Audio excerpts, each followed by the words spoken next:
Roll call. Sam Filippo. Here. Carsonson is absent. Madigan. Here. Zakrachimsky. Here. Turner. Here. McCarty. Here.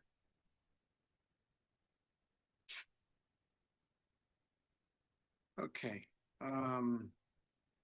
Approval of June 3rd, 2026 planning and zoning board meeting minutes as presented. I think we should do it. Second. Motion approved in second. Roll call. Sam Filippo. Yes. Madigan. Yes. Zakrachimsky. Yes. Turner. Abstain. McCarty. Yes.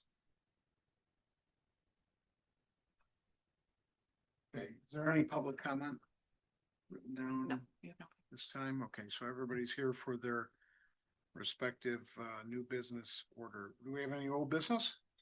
Okay. New business, PZB 2609, public hearing regarding the request for special use to allow partitioner the ability to construct, operate an early learning center facility on the property commonly known as approximately 23 acres of land located in the southwest corner of North Avenue and Tiffany Road. PIN number 0207200011. We have a presenter. I'll do a quick. You want to go ahead? Okay. Please, Mark. So tonight, District 34 is before the commission. They've got a. Would you like to have the mic? They have a early learning center that they're proposing at the southwest corner of Tiffany and North Avenue. The proposal includes approximately 73,000 square foot building. This is for pre-K and for kindergarten children, approximately 650. The petitioners have provided numerous documents, including site plan, landscape plan, traffic study, photometrics, and other documents that the Plan Commission has. The idea here is that there's an existing early learning center in the center of town. They're moving it to acreage that the district owns on North Avenue, and they're before the commission for consideration, recommendation to go to the village board.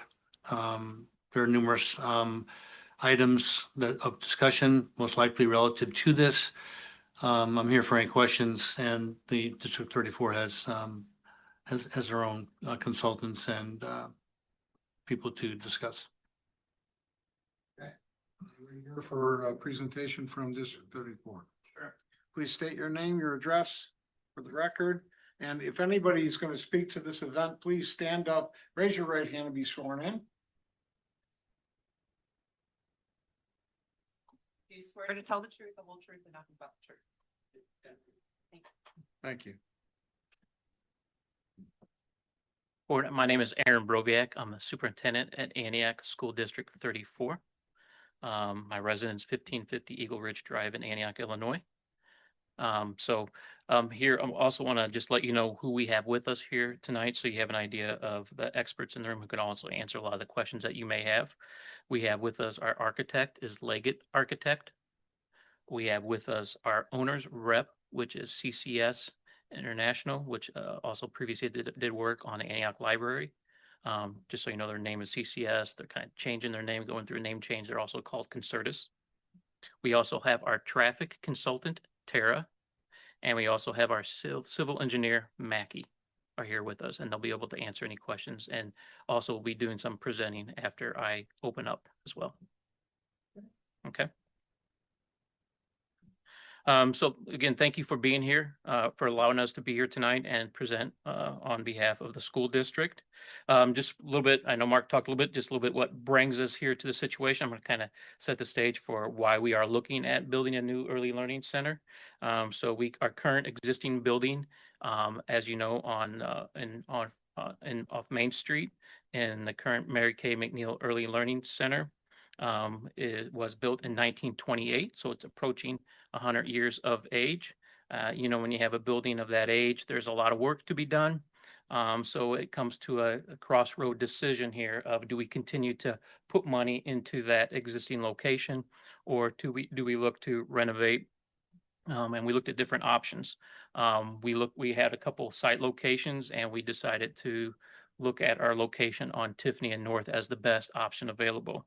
Now, in addition to, of course, that building being having a lot of years and a lot of needed repairs to be able to operate effectively for our students. Also, we have looked at some other factors to cause us to look at building a new early learning center. When we did a master facilities plan in 2024, our buildings at W.C. Petty Elementary School and Hillcrest Elementary and Oakland Elementary School were at or near or above capacity. So they're really tight. And so we also know of the possible potential growth of the subdivisions, the community, at the potential growth. We wanted to make sure that there was space enough in those buildings. We didn't have to go back and do renovations or do extra construction work in those buildings if we didn't have to. So one of the things we looked at is building and moving our kindergarten classrooms from our current elementary schools into our preschool facility to open up space in our elementary schools. Also, the way kind of education is trending, the instructional methods that kindergarten classrooms should also be very similar to kind of what a preschool classroom is. It's called play-based centered curriculum. The state of Illinois has formed a new Department of Early Childhood Education, actually just started July 1st, 2026, because the state of Illinois is emphasizing the importance of early childhood education. Part of that is how we instruct our early learners.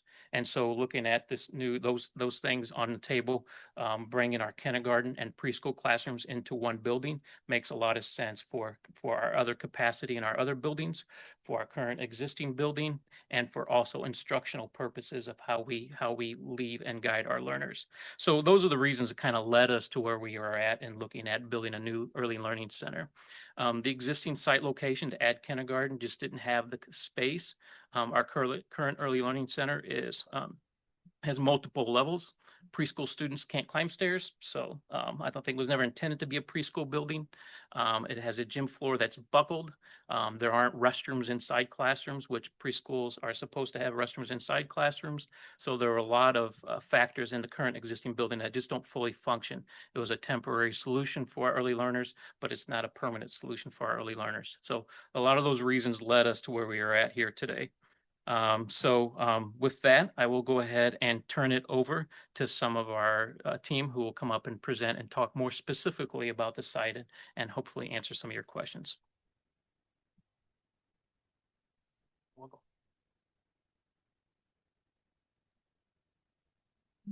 Good evening.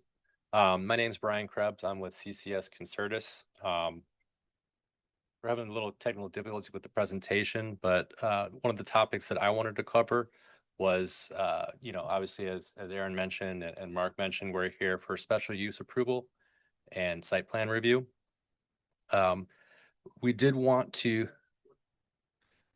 the presentation is not. We tried to set it up so that their presentation would be on the screens so the audience can see. Was having some issues trying to get it up. We've got the presentation with us as well, if that helps at all. And in our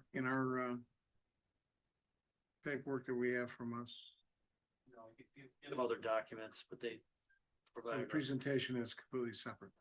Yeah, but they include the same documents that you have. Okay. Just some writing on it.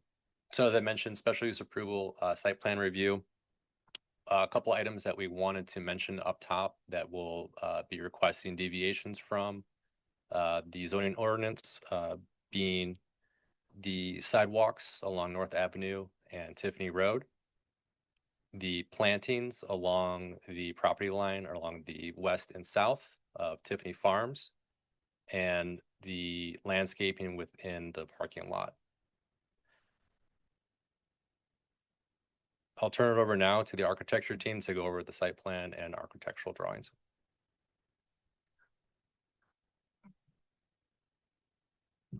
Good evening. My name is Scott Parker with Leggett Architects.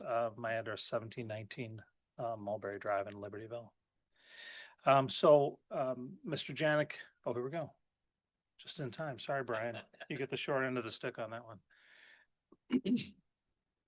Okay, there's an aerial photo site plan is the one I'm gonna start on.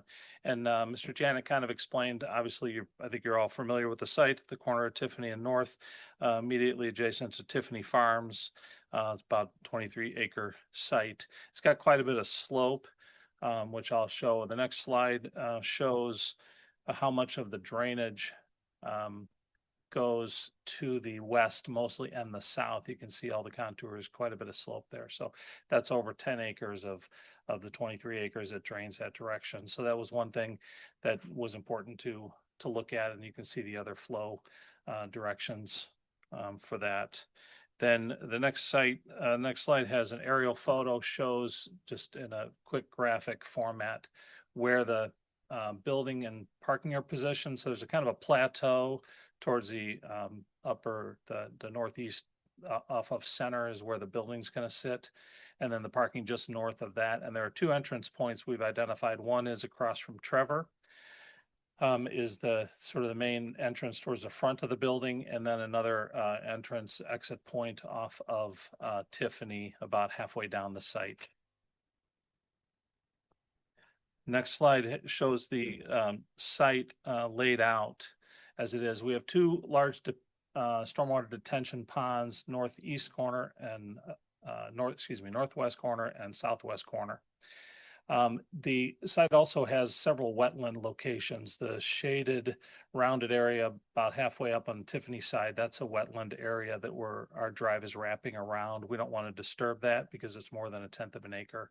And then there's some natural drainage that comes down from that wetland, travels southwest, and then you can see sort of a strip of wetland there, kind of a creek that runs directly north-south and exits basically the district's property along the south there. There's also another wetland that just peaks in the corner, the very southeast corner of the site. So we're respecting those. This plan also shows that we are extending a sidewalk in Tiffany Farms at the corner, their southwest corner of the district's property. There's a sidewalk that just comes up and stops and was intended for future extension. So we're extending that up around the pond and up to the paving that goes around the building. So we have two, we call them two parking lots. Parking lots basically split into halves. It also has two separate loops that will give the district an opportunity to separate vehicle pickup drop off versus bus pickup and drop off. So we sort of, try to manage the safety aspect of vehicles on the property. We also have a fire lane extending around the building, which again has been another consideration for potential drop off. And as I mentioned, the two site entrances as shown there. And this is the only building planned for this site. There is no plan necessarily to expand it. We always think there's a possibility of that. You never know, but there's no plans for expansion right now. There's no plans for any other building for the district on this property. Go to the next slide, and then Although it Yep. does say future expansion. It's just an area we allotted in the plan, just the way we have the wings set up, and said that we wanted to design with the notion that if they ever did expand, we wanted to give them the opportunity as to where that would be. Future expansion is planned for possible use in the future. Certainly, Thank you. it's been thought about, yes. Record that Okay. it's drawn in, it's here, it's part of it. Okay, I'm not trying to do that. I'm just saying there's no design for it. Okay. So this plan is a response to the previous red plan. The green area now shows the amount of the district property that actually does shed water towards the west and the south in those areas. So the amount of water that goes directly to off the property, which is, obviously we're meeting the contours at the edge of the property. That's significantly reduced from what was there before. The mass majority of that water is now being collected into the ponds and of course being released as required by code at an acceptable rate. And there are storm structures in the Tiffany Farms just off of the northwest corner of the property and the southwest corner of the property, as well as along the south property, some more towards the east half of the property. Question, would this be entering into the Tiffany Farm Storm Detention Area, or would it be passing by the Tiffany Farm Storm Detention Area? All the water from this site is essentially directed, so let me stop. I'm gonna answer the question, but the civil engineer is here and he can jump in and correct me if I misspeak. But all the water from the site is directed into the structures that collect that water that go into Tiffany Farms. And to my knowledge, that collection, that stormwater system goes into Tiffany Farms basin, or whatever they have there. Is that a reasonable? Yeah, the stormwater detention for our site is exclusively here, but the controlled release will go through the existing storm sewer systems that are there. It follows its natural drainage That are pattern. there in Tiffany Farms, Yes, it becomes bypass flow from those. into their ponds and then go past there. Correct. Thank you. Okay, any other questions on the site plan? Okay, the next plan, in the next couple slides, we wanted to represent, how the building relates to the adjacent property. So there's quite a bit of distance, approximately 400 feet from any point on the building to the adjacent property. Maybe on the south end, you might get slightly closer than that, but it's several hundred feet from any property. And again, the slope is anywhere from 15 to 20 feet from the building, new building elevation and the grade at the property line, depending on where you are. So we just cut these sections to sort of try to represent what you might be seeing there. There are going to be rooftop units on this building. They will all be screened. They are not completely concealed by the slope of the property. I think you can kind of see those red lines go through the rooftop units, but we are screening them, so you're not looking at mechanical equipment on a roof. And if you go to the next slide, there's just there's two other slides, and they each just show a different angle, different direction, different section from a different angle. About 15-foot change in slope from the building at base level. And then the height of the building is another. In general, it's about 16 feet. There's varying heights, and we do have building elevations. Rachel will follow me here and give you a little bit more information on the building. Jim, of course, is the largest volume. So approximately 31 feet, and then above that would be your. Yes, correct. Okay, I'm going to turn the rest of the architectural presentation over to Rachel. Hello, Rachel Foster, also with Leggett Architects, and our office is at 549 West Randolph Street in Chicago. So the first slide we have is the rendering here of the entrance to the building. So this is just to get people familiar with the entrance into the building. This is what we've worked with the school district to get towards, and then you'll see a little bit more in the elevations, some more of the materiality with the brick, metal panel, some wood paneling underneath the canopy, and yes. To that. We have a champagne colored metal panel at the top and more of a white for the canopies. It is. This is the colors that we're proposing, yes. White for the canopy edge, and the underneath the canopy. Underneath canopy edge. Is a wood look for metal panel. Yeah. So the next slide. Also looking at the site plan, just now thinking more about the building. We have the entrance on the north side of the building, the main entrance, so that aligns with the middle of the parking lots, the east and west sides. And then we're also highlighting that the trash and service area over on the east side of the building will be screened from the Tiffany Road, using the same materials as the rest of the building, with that brick wrapping around and some of the metals for the gates. And then moving into a floor plan to see a little bit more detail. Again, the main entrance on the north side of the building, with some of the administrative offices, reception to the east, and then off to the west is the a wing for pre-K classrooms. There's a separate wing to the southwest for kindergarten classrooms. Each of those have their own playgrounds.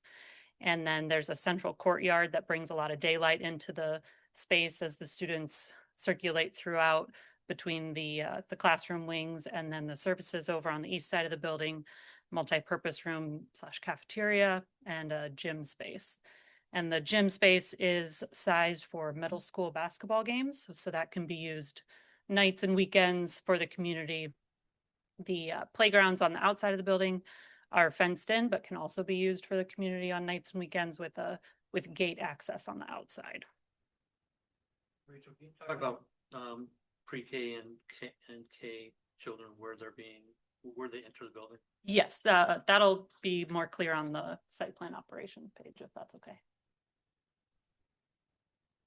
Okay, so the next slide gets into more of the elevations. So like I said, you'll mostly see brick as the main material here. And so that's the, pulling from surrounding neighborhood houses, a lot of brick and siding for those. So we wanted to keep with those warm earth tones, not do anything too foreign to the area. There's also the precast concrete is used for the gym volume. And that's mostly because that's a storm shelter, and using a precast concrete is really efficient for being that strong for the storm shelter use. But we're kind of breaking down the scale with a lot of vertical lines in the concrete and then different textures, acid etch and sandblasting.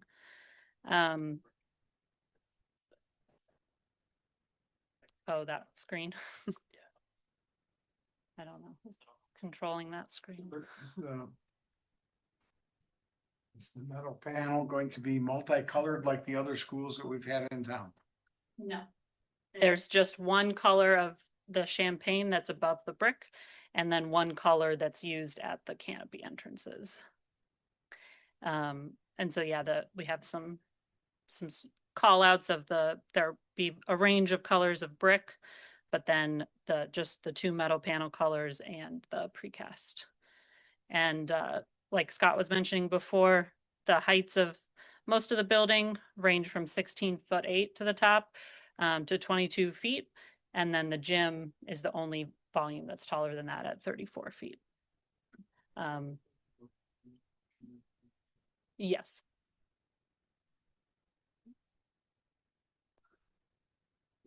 49 That's the- feet from the residence to the south and Approximately, yeah, there's variances along those elevations. Yep.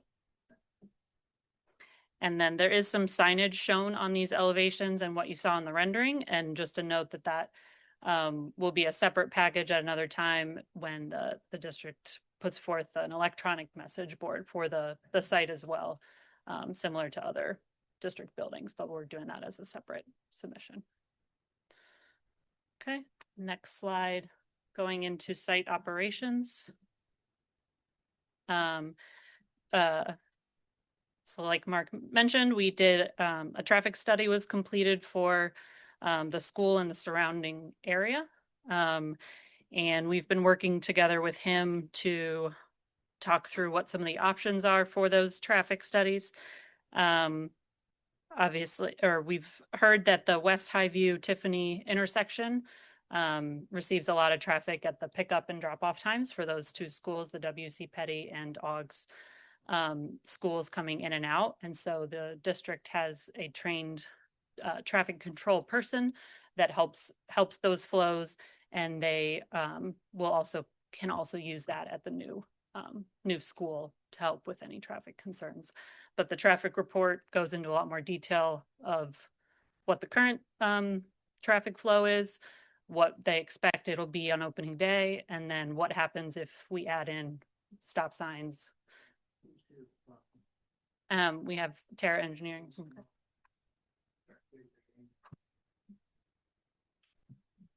you raised your right hand. I did. I did. My name is Chris Hutchinson with Terra Engineering. Our office is at 225 West Ohio in Chicago. Specifically to the traffic study. At Highview, it's enough. Yeah, so the way we model the existing traffic, is, because we didn't, the way the model is set up to model the traffic is with a stop sign for Highview on the side street without considering someone controlling traffic. So the existing condition, if no one was out there directing traffic, would be level of service off with very long delays just because it is hard to get a gap to get out in that side street. Now, in reality, we know that the school district provides someone who's out there directing traffic. We actually have a shot of it from our traffic cameras when we were counting cars, showing that person stopping and directing traffic. So it works more like a I drive through it every. okay, yeah. So it works more like a signal, but we did in the report, we modeled it as if no one was there directing traffic because It that's doesn't work like a signal. does not. Okay. No. The tra- Okay. we have 450 homes in Tiffany Farms as is. We have another 50 homes west of there off of North Ave. The current conditions have made it very difficult for Tiffany Farms. Okay. After Columbine happened, we sold a lot in a cul-de-sac to give a second access entrance to 34 over on that side. It was supposed to be gated, shut down only for emergency use. That did not happen. Okay. They deceived us. They changed it. We live with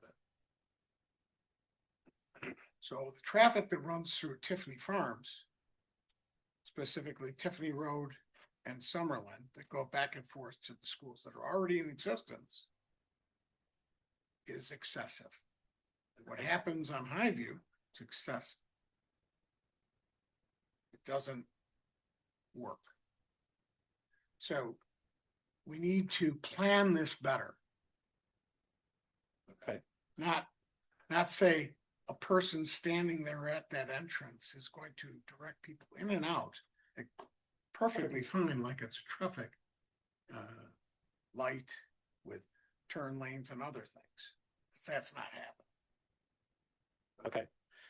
I mean, And when we have an event at any of the schools in that quadrant, in that area, it locks us down tremendously with parents, cars, parking, people, children, everything happening. We've discussed it with the village and Tiffany Farms Road, which I live on, and I'd hate to have it one lane, but it should be one lane all the way through to get to the backside of those two schools presently, so that we have equal and opportunity space for emergency vehicles, police and fire to happen to the existing schools that are already there. Same thing needs to go with the road going up to North Avenue. Should be that type of scenario. But we need to look at this more of in a whole, because if we put another school on the other side of us,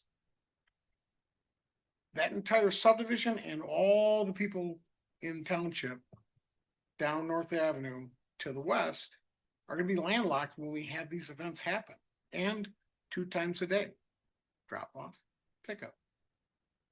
You have 650 students that are gonna be coming into the school. That's what you're planning for, without the other wing. In my space, you're looking at let's just call it 450 in cars going back and forth, because not everybody's gonna use a bus.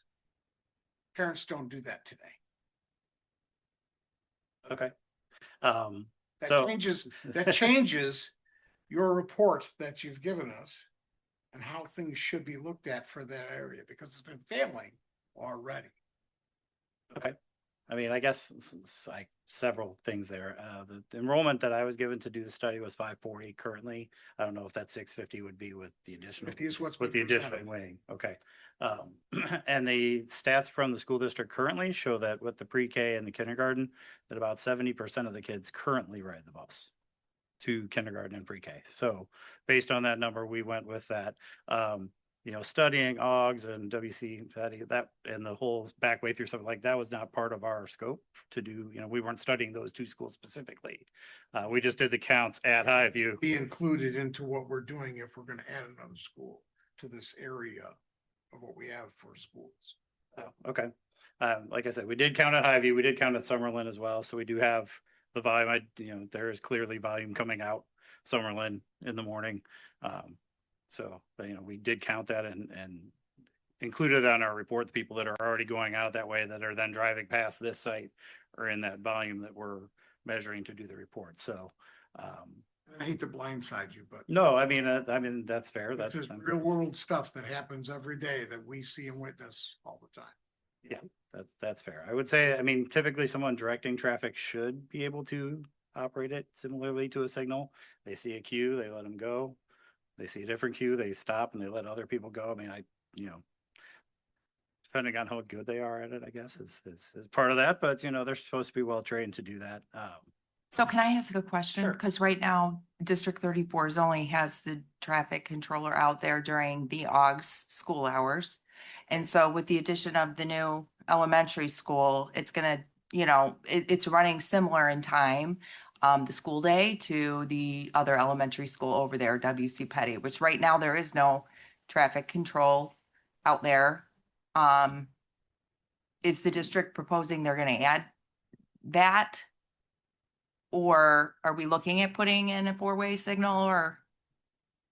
So I let the district answer part of that, but for as far as a traffic signal, reviewing the signal warrants based on the volumes throughout the day, you wouldn't meet any of the manual and uniform traffic control devices like the FHWA standard for putting in a signal wouldn't be met except for those 2 hours, right? So that's not typically basis to put it in. They would usually reject something like that just because you don't meet the criteria to put in a signal. So that's why I think they've gone with having someone direct traffic as far as their plans for. But it would now be not just for the AUGS school day, because currently that's what it is right now. And so now we're talking about putting a whole new school over there with pre-K and kindergarten, which is going to add, to the traffic. It's going to be running similar hours to W.C. Petty Elementary, directly impacting Tiffany Farms, those neighborhoods over there. So is the district proposing they're going to have a staff there directing traffic?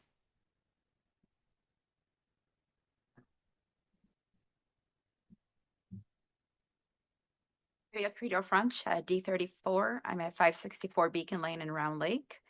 To talk about the traffic, they are staggered times for all three schools. They do have staggered times, so we have looked at that, and we will continue to look at times, depending on the need for the district and the community. Right. But right now, because of the staggered times and the number of students that are housed, they will not be there all at once because some will start in the morning and leave midday, and then a second group will. I don't understand. I So- mean, I work for the district, so I know the hours of the school. But I think, I think I speak for everyone here. It's like we are still now adding another, 240 students in the morning, 240, I don't know the exact numbers. But they are split, right? Because it's largely the pre-K, yes. You're gonna have the kindergartners, which are how many? About half, where about 220 will be. So half of them will be in the morning, an AM session. The other half will start in the afternoon session. And that's just the pre-K, Correct. right? And Correct. how many of them are the kindergartners? Because we're talking a lot of students now. If we're moving all of the kindergartners from all of the schools, correct? Correct. That's about Over there. About 240 kids. Okay, for the full day, Correct. right? And so 30% of them are parent pickup, drop off, plus the busing, and you're adding that, which I know it runs the same, correct? The school hours as like W.C. Petty over there, right? No, currently Mary Kay McNeil's time is a little bit different than W.C. Petty. Right, but the kindergartners will still be a full day? They will be a full day, but they will be on the same schedule as ELC because they will be sharing busing. We haven't narrowed down complete exact times, but we are planning to stagger the time for the building. Okay, so I'm still trying to understand, because it's a full day kindergarten in the district. So are the kindergartners that are gonna be attending there, and it's gonna be all the kindergartners from our current elementary? Yes. Right? And it will be a full day still. Correct. So I guess that's my concern. That's a lot of additional vehicles coming over to that new So, school? so currently about 70% of our kids get transported. And we do have a large number of our kids who stay in the before and after care program. So I can get the, Do you know what percentage of them are there that are I there? don't want to misspeak. I can Yeah. get that number. Okay, But right now, as far as parent pickup and drop off, and a lot of our students are in Tiffany Farms, they are walkers. They are considered because they don't meet the threshold to qualify for transportation. So it would be more of the kids who are coming from the Hillcrest, Oakland area into the new building area. right. Well, and also the kids from Petty, right? The kindergarten from Petty is gonna be moved over there? They're going to be moved, but they're considered walkers, so Yeah. it wouldn't be additional traffic. It's not all, I'm sorry, I'm interrupting here. It's only Tiffany Farms kids that are considered walkers. So like the Woods of Antioch, Right. they go to Petty and they're Right. bused. Correct. No sidewalks. Correct. When winter hits, the parents take their kids, they put them in a car and they drive them to the school. That's what happens. So we can call them walkers. You can say whatever you want. That's not what happens. And originally, when Tiffany Farms was developed, put in place, they were bused to the schools, period. When we opened up to the schools, they said we will continue to be bused because that was supposed to be blocked off and not used as an access all day long. You would know this, Andy, because your father was part of that with me to get that access put in place. And then that changed, and then Tiffany Farms became walk-in, which is fine. I mean, it is what it is. We all develop, we all change. At least we have good access, two good access points to those two schools to make sure nothing happens like Columbine. That's when that came about. So, but again, everybody drives their kids to school in the wintertime. That's what's going to happen. We need to relook at this traffic study. We need to relook at the movement of cars. We need to relook at what's happening at a roadway going to two schools that's already an F. It's an F, period. It's failed. It's not doing well for our village. You can have a person sitting there directing traffic in and out, left and right, and that's great. But it's not helping our village. It's not helping the community. I'm looking out for 450 other people in Tiffany Farms and the township behind that, another 50 homes that are being affected by this new school that's going to be coming in. And we're woefully not looking at what needs to be here for the roads, for the intersections, for the children, for the passage of all the cars that we're adding to this area. I'm not going to sit here and say that we should send this school out to Savage, which would split our community and be a little more accessible to everybody and not put so much pressure in one zone. Although that would be really nice to think about. But right now, I don't know. Under any circumstance, I can't sit here and say this is great. And I knew that a school was going to come in behind me at some point in my life. And I live in Tiffany Farms. I don't mind. I just mind the traffic, the flow, the capabilities, and the lack of studying for what we have that's already failing and what needs to happen to make it better for our community, especially for those people on that side. I have a question. Please. So in the description, you also state that there's going to be one birth to 3 class, and there are going to be 3 special education classes. Do we know the size of those classrooms? The square footage sizes or the number of students? No, like how many, students that would be in there, or Yeah, know, the obviously. birth to 3 program, they're more in and out. It's not a day-to-day set number of students. But there's 2 staff members and then they could have up to 10 students is what we've counted in our totals. And then the special education classrooms also are at 10 students each. Let's add anything. Yeah, I can kind of just talk about what we provided you. I think we provided you kind of with max numbers, right? I think we said about 285 kindergartens. And it may get to that point at some time. Right now, where we're at about 235 kindergarten students. But we are projecting, right? You know, if there's a, you know, we want to say what's the, we have about, we said 300 pre-K. So again, that's max. Right now, we have about, you know, 130. 140 total, so 70 in the morning, 70 in the afternoon. But what this building has the capacity for, that's what we're putting in there. Okay. And then the 20 preschool education, 10 in AM, 10 in PM, that's part of those numbers is what that is. And I know that's what that 650 total makes it look large. That's not what we're seeing at right now. So, I mean, opening day, fall of 28, what we would have would be, in the morning, we would have about 300 students in the morning, about 300 in the afternoon is what we'd see. About 230 kindergartners all day, Mhm. 70 in the morning preschool, and then 70 afternoon preschool. And the reason I think you're the kind of clarify, because I know Jessica, you're asking like, how's that work, right? Because they're because we have in the preschool we have about an hour and a half between AM and PM in that day. So that's the kindergartners still going to have a full day, but they're going to run on the same schedule that the early learning center is right now. So that's when we're staggered, right? So our AUGs we know that goes really early in the morning, right? Our AUGs, our middle school students are, you know, they start at 7:35, and then our preschool students start at 8:15. And then our elementary students start at 8:35 right now. And so it'd be the same. There'd be a little bit of staggered time.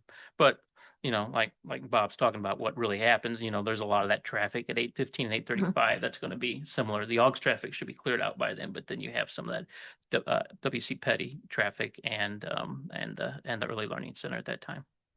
Yeah, and you know, I don't live I live off of Lake Street by Jewel. Yeah. But I purposely Monday through Friday Avoid that. avoid Tiffany. And another thing to take into consideration with the traffic study is Yeah. we have a lot of folks that come down Trever from Wisconsin and vice versa, right? Like I go and do shopping in Wisconsin. A lot of folks do.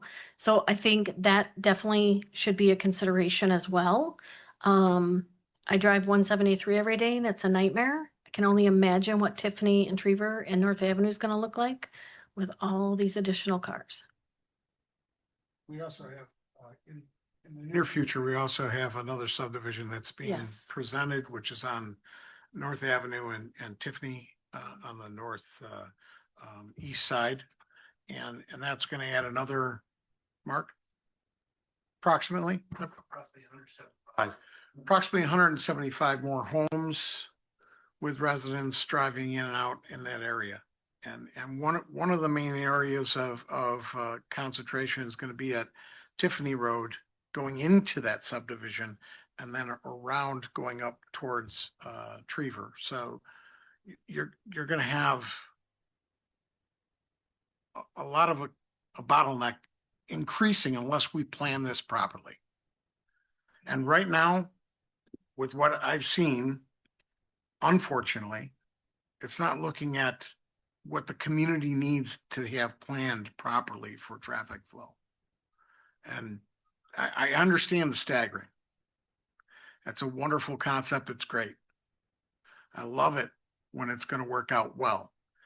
But 99.9% of the time with real life, it hasn't worked out really well, especially for that area presently. How does so you have a entrance and exit both on Tiffany and on North Avenue? Yes, correct? North Avenue is going to line up with Trever. Right. So, but the main purpose is supposed to be North Avenue for drop off, or both will be for drop off? So the traffic study assumes all traffic will enter from North Avenue. As a side note, we did obviously count the Trever Road intersection. The school doesn't add any real trips or not very many trips from there because it goes to Wisconsin, right? So, but in the report, you know, we looked at with future growth, you know, there is a future growth calculation in there where we assume 0.5% growth for about 20 years. The recommendation is that at some point that become a four-way stop because that southbound left turn as the traffic grows, becomes a problem later. So that is a suggestion. We did look at that. Same, we actually recommended that Tiffany and North become an all-way stop controlled intersection as well. Instead of two-way, just to manage the traffic from both streets. With North being free flow through, that helps slow people down in front of the school, and it just helps the traffic flow at both of those intersections a lot better. So I'm gonna make a slight comment to that. So in Illinois, we do things as a reactive body for traffic, not a proactive body for traffic.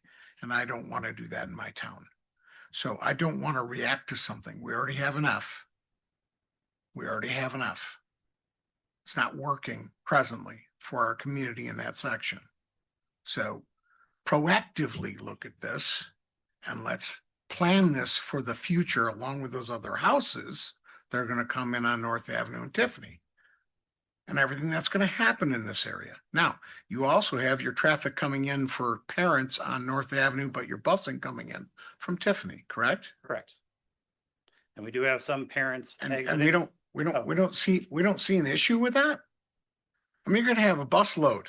So you're gonna have somebody there directing, you're gonna have other things happening. There's a lot more activity that's going on Tiffany that you're adding to that area to bring in the buses with the kids. A very low number of buses though compared right. to parent cars. I mean, it's. And we'll agree to disagree. Sure. But that left turn isn't a problem for the buses to turn in there, according to the model. There's enough gaps of traffic for the buses to make. According to the model, we should have a left turn lane in and a right turn lane out, you know. You gotta have something. We have to have a turn lane in, a deceleration, be able to allow some traffic flow. We can't just say it's gonna be fine. To clarify on what you just said, so you're saying the buses will come off of North Avenue onto Tiffany? No, No. so the plan, and we didn't get to that slide, but showing the red, blue, green there. The red line is the proposed kindergarten drop off. The blue line is the proposed drop off for the pre-K. Also because a lot of parents park and walk their kids in for pre-K if they drive them there. The green is the buses. So the buses come in off of Tiffany, circle around, do their drop off. They go back out to Tiffany. Pre-K comes in at North, circles around, goes back out at North. The kindergarten actually parent drop off comes in at North, circles around that back drive, and then actually goes out to Tiffany. So since they're already right there, thought it highly unlikely they would drive back through the parking lot to go out the other exit. So we put them onto Tiffany. So the model assumes all those things happen with those volumes. Again, when you're talking about kids walking, parents driving them when it's cold out, we didn't assume anyone was walking. The calculations are based on the idea that everyone is riding the bus or driving, not anyone walking. So we're trying to give you and with the full capacity of enrollment that they're not going to reach, we're trying to give you, if everything was full and everyone drove and the 70% of people rode the bus, this is what you would get. So in reality, it should be better than that, but we wanted to detail, like you said, the worst case scenario so that we can show, So what is gonna stop other cars from entering where the buses come in? Cause I can tell you, if I was dropping my kid off and I'm coming down Tiffany, I'm not going all the way to North Avenue. I'm gonna turn it on Tiffany. So now I'm in the bus traffic. I believe the plan was for the school district was to manage that. So. Well, Can we go back to that aerial, the aerial that had Tiffany Farms, that one, yeah. Was any consideration given to the subdivision to the east being Woods of Antioch, traffic coming off of Wood Creek Drive? There's 146 homes in that neighborhood. And a lot of people do travel from that far northwest corner down Ridgewood to Wood Creek and out to Tiffany Road. Whether they're going somewhere on 173 or they're dropping their kids off to school. Was any consideration in the traffic study for that? So we didn't count that intersection specifically. Those people would be counted both at North and at Highview when they go through, but we didn't collect traffic at that specific. I understand. Okay. So. yeah, to my point, the high school, which is off of Main Street, the exit by the sign, it says between 6 and 9, I think it is, you're not supposed to make a left-hand turn. People make a left-hand turn every day. So you can say buses only, but people aren't going to listen. They're going to take the easiest way to get their kid dropped off of school. So So we have, we currently do have designated areas for our buses and and I will say our parents are really good about not going during those times, but we also do have a person making sure that they do not go in the bus area. Part of the plan is we did talk about having a gate that would open to the buses during those designated times to make sure that parent traffic was not intermingling with our buses. So will it be gated or not? We just mentioned that at our most recent Yeah. meeting because we were. I just want to make sure because like A gate was Ms. put in Madigan place. stated, I mean, I don't know how you're gonna keep people out of there without the gate. And again, I'm maybe more familiar than anyone because I'm over at all the sites, you know, in Oakland. I know how they do it there and they do a very good job, you know.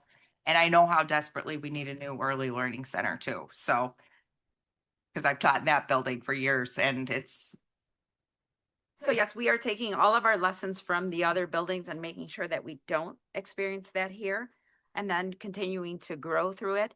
And to your point about the gate, we did actually just add a gate 2 years ago to the Tiffany Farms now. That's been there for years.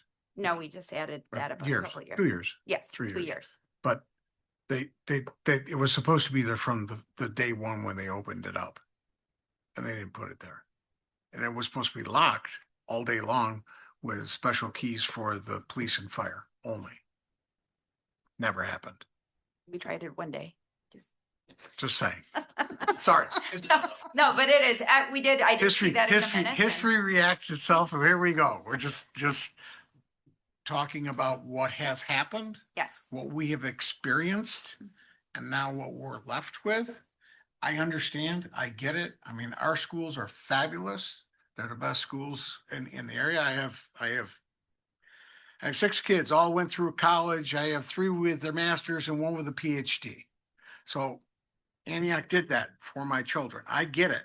So I'm not trying to fight this. I'm just trying to take care of my constituents. The people who are in Tiffany Farms and down the road at the end of North Avenue, they're going to get landlocked by this. And we need to plan better. What you're presenting is not better. I need better for what we've had and best for what we're going to put in. That's what I'm saying. So It's a good idea to have the early learning center. I think it is needed. But I think we just have to figure out a better way with the traffic. please state your name. My name is Cheryl Henning. I live at 697 Indian Ridge Drive in Antioch. Hi, Adam. I think we're neighbors. I just want to comment on a couple of things. I was on the school board in 1996 to 2003 when Columbine happened, and I was on the board that opened up that Tiffany Farms street. One of the things that happens in school districts is that administrations change. And so we can't be responsible for an administrator back then that didn't close a gate. Right now we have gates closed. And I know that because I take my grandson, I pick him up from Petty almost 3 times a week, and they're out there. And I will tell you that a lot of people in Tiffany Farms are using that to pick up their kids. So they like it too. The other thing I want to tell you about is why we picked this particular site. We talked a lot about Savage Road. I was on the board when Newman came to us and decided that they were going to build there and they were going to give us their land. We didn't feel that putting children in buses that are little ones on 173 and pulling out onto 173 with those buses was the best thing for those children. So as a school board, that was our first thought about what's most safe for our children, and it was not Savage Road. So that's where we are. This property that we want to build on was called the Cable property. When I was on the board, we had it. It was Kostoff, Abderholden, Bukhar, and Lorenz, 3 doctors and a man who owned Ace Hardware. They sold it to us back in the day, and we held on to it. We always talked about future boards. We got to hold this for the future boards for them to be able to use it someday. Well, someday has come. I didn't know I was going to be on that for future board, but here I am, okay, 25 years later. So I just wanted to let you know and clarify a few things for you on that. And so that's how we ended up with this site. I think it'd be great if the village helps us figure this out with the traffic. If we can be partners in this, it would be the best thing that we could do. Thank you. And the history is awesome. And I've been involved with what we've had in play for 22 years. So we've been involved with everything that's been out there with everything for these two areas especially. And again, as I stated earlier, I'm not saying that this shouldn't be a school. Not at all. I just want to make sure we do the right plan properly so that we can keep people moving well within the community and don't have, a July 4th 5K run locking down 3 subdivisions and then an ambulance can't get through. Yes, please. Come up and speak in the mic. You know what the game is. So my husband is retired building inspector for the village of Antioch. He told me that in the woods of Antioch, there's a street called Hawthorne that goes out to North Avenue. That street was planned to go straight through that cornfield to Next subdivision, yes. into the Trevor Creek Yes. subdivision into a cul-de-sac. So there's going to be another, I would think, if you're developing that is another route out. We agree, but that's, again, we call it cross-sectioning, so we allow traffic to flow from one subdivision to another through the town so it connects. Connectivity is very important. But I didn't know I mean, it's just a good thing to know about that. Oh, absolutely. That's been on the plan for, well, yeah, probably. And 15 Bob, years. I know that your heart is in the right place. So just get the village to help us with this, okay? We need to get to a point where we have good flow, good traffic flow, good signaling, good stop signs, good everything in place. We need to improve the roads that are going into what we already have so that we can have a good product for what you're proposing. So that Hawthorne Road exit is unique because what it allows is for, I'm not going to be off the mic here for a minute. It allows people who are coming from the east to cut through Woods of Antioch, do about 60 up Ridgewood Drive. I live in the center part of Ridgewood, so I know. And they exit out here, they go North Avenue, Trevor Road to go up into Wisconsin. It's a cut through all the time. It's even a cut through for Tiffany Farms residents to go into town because they don't want to deal with that. Absolutely. And I think it's a safety issue for our neighborhoods as well. Having cars, I mean, even the FedEx truck does about 45 down Ridgewood Drive. And I've gotten the police chief and the police involved and they put some speed signs to try to curb that. And oftentimes I may go out and scream at somebody doing 40 down our street with children playing in the summer. But I think it's another thing that's all encompassing in this sort of plan. I went to all the Antioch schools. I went to what was AES 40 years ago. I'm surprised there's still kids in it based on what I remember. And I think it's great. The school district's great. Both my boys have gone through it, served them well. My youngest is still an 8th grader, so he's got a ways to go. But the older ones, in college, and so I'm all for it too. But I do think I would agree with Bob that we need to really pay attention to the traffic in that area and be good neighbors in that regard. Good stewards to our community. Yeah. That's all I'm asking for. Mark, do you know, only because it was mentioned, but the new subdivision that is being proposed on the other corner opposite of this? Do they have any traffic studies that they've done? No, but that development has been before the village previously. Yeah, it's been before us before. Yeah, so I'm not sure if they had a traffic study at that time. So that was probably 4 or 5 years ago. It was preliminary. They didn't have a traffic study. Okay, so they're just starting up again, using basically the same layout, generally speaking, the same layout. But they're not at the point right now where they've got a traffic study. They haven't submitted I mean, I've seen drawings, seen layouts, but they have not provided me with any sort of a document dump relative to getting forward, getting in front of you guys and that sort of thing. Perhaps one thing about this traffic, perhaps let Tara discuss. I provide to you a 3-page, 2.5-page addition to the traffic study. Maybe Tara, maybe you want to go through some of those alternatives. I'm not saying they're right or wrong.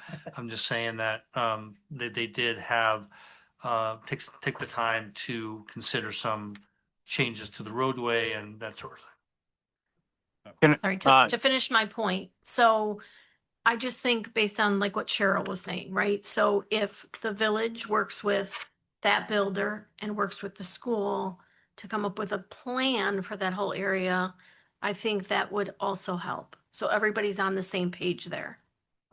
Yes, Commissioner Madigan, but the problem is that I'm not sure when that's coming in. It could be come in 2 months. It could come, in Years. 8 months. Typically when I hear village, should help us or should work with us, that means some sort of a, agreement that there should be a signalization of some sort, say at Tiffany and North or at Highview and Tiffany. And then there's a recapture that could take place, but the light would be put in. Future developments are then on the hook for a certain amount of the money, that sort of thing. So, and that makes sense to me.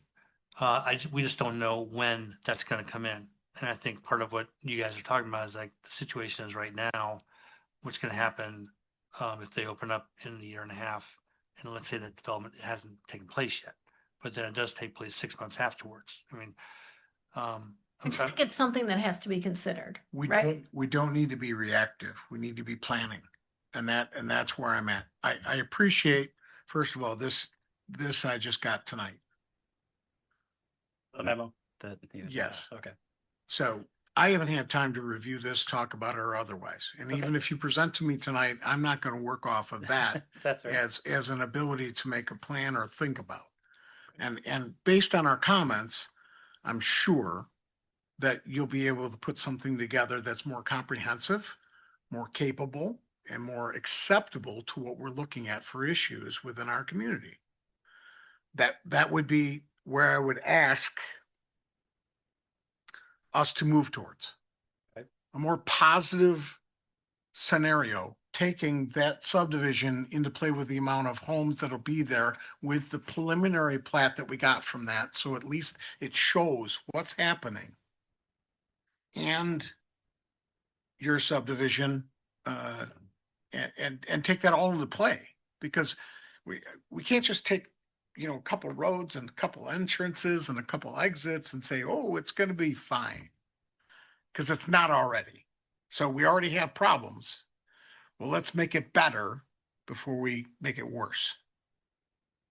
Do you want me to give the short summary of what's in there? Just an overview of what we did Yeah. study? Okay. Yes. So we We put looked it at. together. Your Yeah, Honor, Mr. McCarty, Yes.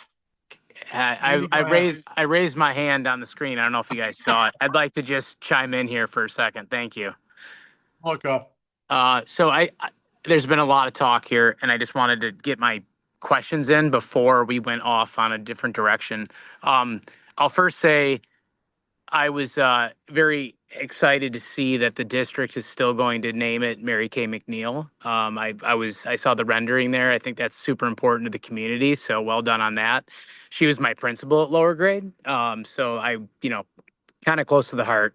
Very neat. I think going to be built in the right location. I think that this board, I think we're all kind of nodding that, yeah, this is where it needs to go.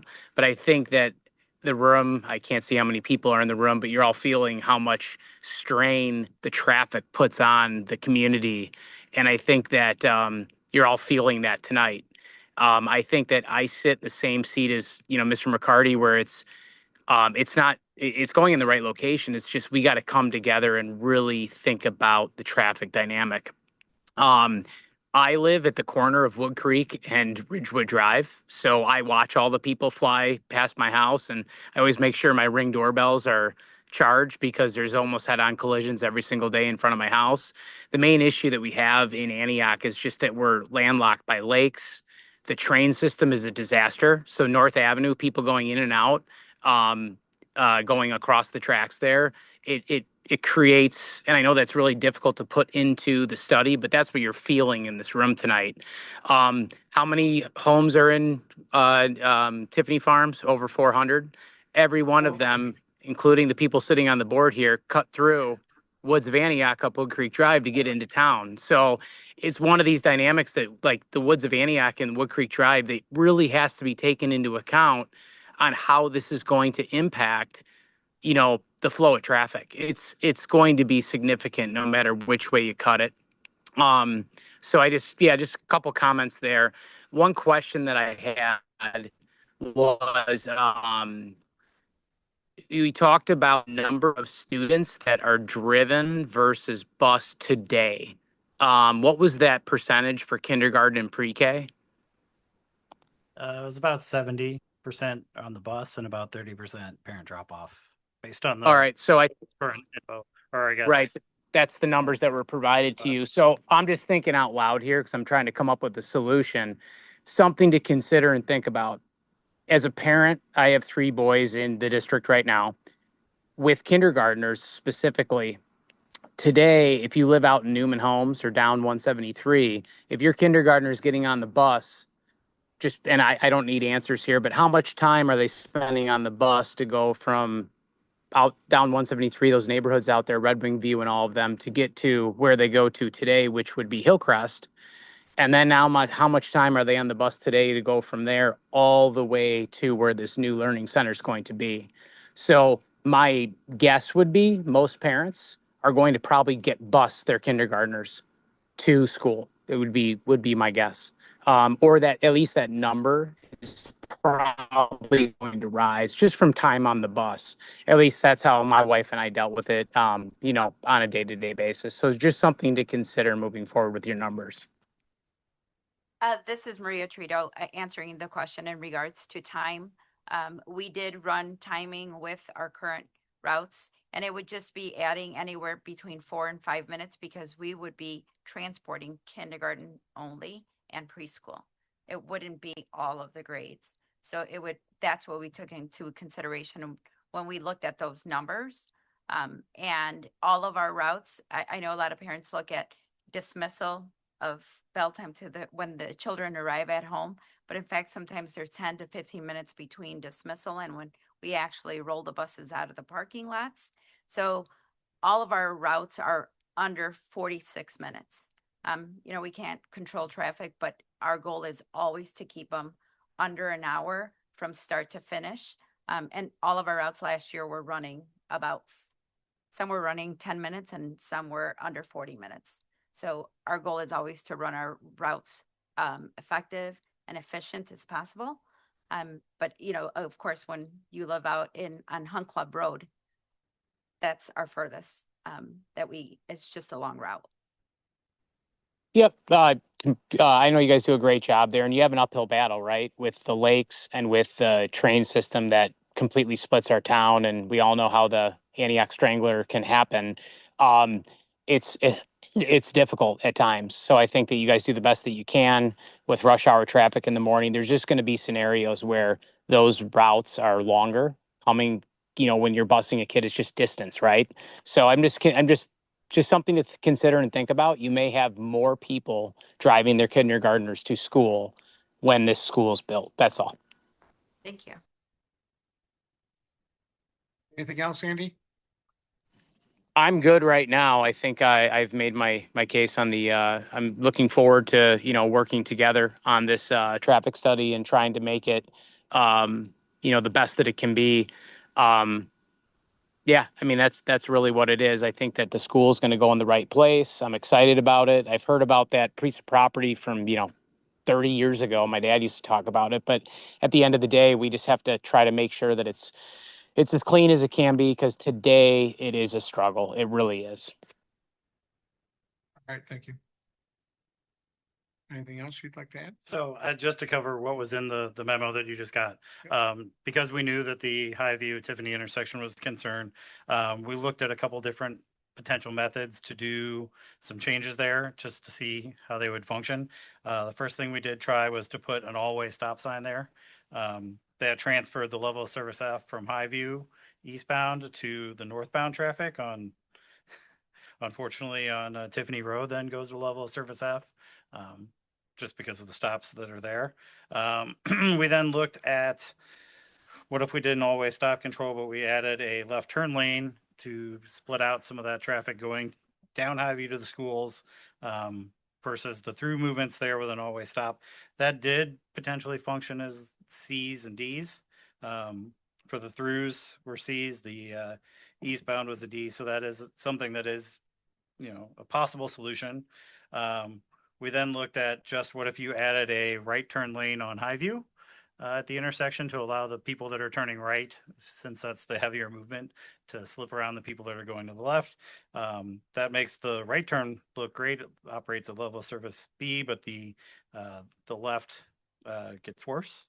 Doesn't really get worse. It just shows up as being worse because when it's one lane, the left and rights kind of balance each other out from the time it takes to make the turn. When you separate them out, you can see that the left is pretty bad with delays about 3 minutes. So that's probably not a solution that'll work, just adding that turn lane and while still letting free flow traffic on Tiffany, that is. So, and then we did model it as a traffic signal and that came back, levels of service C's and D's. That's without adding any additional lanes, just with the northbound, eastbound. But again, running the warrants, you don't meet it except for the 2 hours of school a day. So that was where we talked to the school district about potentially having someone direct traffic, maybe because it can operate similar to a signal if they do well. That was kind of where we started this all, but that came out of us looking at that a little more in the modeling. So just for the summary of that. So Thank you. all right. Is there anything else anybody else would like to present or be part of with the? We have a couple more slides on the photometrics of the site and the landscaping, if we want to get into that. Okay. Next slide. So for site lighting, all of the exterior building and site lighting, we looked at the photometric study to make sure there's no light bleeding off the property. So the gray shaded area on this is all at 0 light levels. So nothing is going beyond the white areas. And there's just a couple images of some of the lights that'll be mounted to the building or on posts, just showing that all the light is going down. It's not a bulb where it all goes out into the sky or into the neighbors' yards. So pretty straightforward there. And then the landscaping. So this is showing, we added some color to the version that you got in your previous packet just to help read it on the screen here. But there was a tree survey done to understand what the existing site trees are. Unfortunately, a lot of them are in critical or dying condition. So these are, we'll replace all of the ones that are needed as shown here. There won't be a lot of opportunity to utilize what's there. So there'll be a lot of trees and shrubbery along North and Tiffany alongside the buildings. And then some trees along the west and the south. You also see with the storm detention that Scott was talking about, there's some berms near there too. So some of the landscaping will be up higher and lower around those berms, just to help with screening from the neighboring properties to the west and the south. Oh, and then I just wanted to mention the one deviation that Brian had brought up was the landscape islands in the parking lot. So we're just showing the landscaping on the edges and not at every single painted island throughout the lot. This helps with, snow plowing through the parking lots in the winter, helps with visibility for all of the small students, coming in and out of the parking lots, and also just visibility of safety of people walking through and making sure that there's no landscaping within the parking lot itself. Okay. Rachel, can you talk about sidewalk One of the things Brian mentioned was that there's a sidewalk that goes from Tiffany Farms to the school, but there's no sidewalk on the frontages. So talk about that a little bit. Correct. So that, that's another one of the deviations that we mentioned. So currently there's no sidewalks that abut the existing property. So we felt adding a sidewalk along Tiffany or North Avenue that would die into the road was not a safe choice for the students at this point. If there is a sidewalk that connects to the property, we can add additional sidewalk routes, but at this point, the only safe connection is through the neighborhood at the southwest corner. So that's what we've shown the sidewalk for now. The only spot I would possibly look at adding a sidewalk would be from Treva Road to North and Tiffany down to the end of your parking lot, so that possibly we could have a crosswalk into the new subdivision across the street. That would certainly help for future, children and availability to get to and from the school. I would assume that across the street, it's not going to be a bus community because No, of the distance. But most, just as a matter of fact, most of the developments in the village, they require sidewalks on the frontage for future connection. Sometimes people put money aside. If there's no sidewalk now, or there won't be in the future, they put money aside, so if there is. But, most of the time sidewalks are put in so that in the future, when the next development is done, there's a sidewalk So connection. we should plan for that. That's what we've been doing from 10 years ago or more till now. So we should plan for that and keep that in play. Something to keep in mind, yes. Okay. Is there anything else from the community and/or representatives? Go right ahead. I think you will need to deliberate anyways, and I think what I'll close with too, I might go to the next slide. By the way, Mark Rogers was sworn in with CCS Concertus offices in Oak Brook Terrace. Standards for special use, which is what we're here before you obviously for, is making sure that obviously this is not going to impact neighboring properties. We heard traffic. We know we need to talk about that further. We're also not wanting to impede the normal and orderly development and improvement of adjacent properties. I think an educational facility such as this is going to positively impact the community as long as we can sort through some of the issues were brought up tonight. So I think in both of these standards, from our opinion, we've laid out some reasonings why, in our opinion, they are met. And then lastly, and this is where I'll kind of, next slide, if you don't mind, Mark, leave you with, is that we did lay out, okay, here's where we're at. We're asking for a special use. We have those deviations, which you guys can deliberate on. We are more than willing to talk about the sidewalks. We want to make sure that we are not putting sidewalks into a spot where kids are going to the end of the sidewalk and going, where do I go now? Even if it's in the future, I think the district is more than willing to look at adding sidewalks when they connect to something. And if it needs to be required, they will do it. But we want to make sure that we're doing this with the mind of safety at that point. Landscape buffers were talked about, and the parking island was talked about as well. One thing I wanted to ask as you guys deliberate, if you wouldn't mind just keying us in a little bit, understand we have to look at the traffic a bit further, is if we are looking at additional changes to the site, to the building. Hearing that from you now before your recommendation, and I know it might be informal, it might be some deliberation. It's important for the team to know, okay, are we really trying to solve a traffic solution? Or are we trying to solve a site solution if we're not going to be making a recommendation tonight? Just to get that out there, because if we can solve for traffic, that is one thing, in the building design and the drawings can continue along and we can hold to the project timeline. If we're trying to rearrange the whole site, and that's not what I heard, but I want to make sure I'm hearing correctly, that the site wasn't really a problem, it was more the traffic. So just, if you wouldn't mind deliberating and kind of keying us in there, it'd be great to go back and tell the designers, keep going with the building, keep going with the internal pieces. We need to look at the other stuff. It's an acceptable position to ask for guidance with. Okay. Yeah, thank you. The only question I had was about the parking spaces that you had in your parking lots. There's 225, 266. And how many students are going to be there? We're expecting, now I'm not saying what you're thinking now, but 650 was the figure that was put onto this. Okay, so if we have that kind of a scenario and we have a special event in an evening, you have 266 parking spots.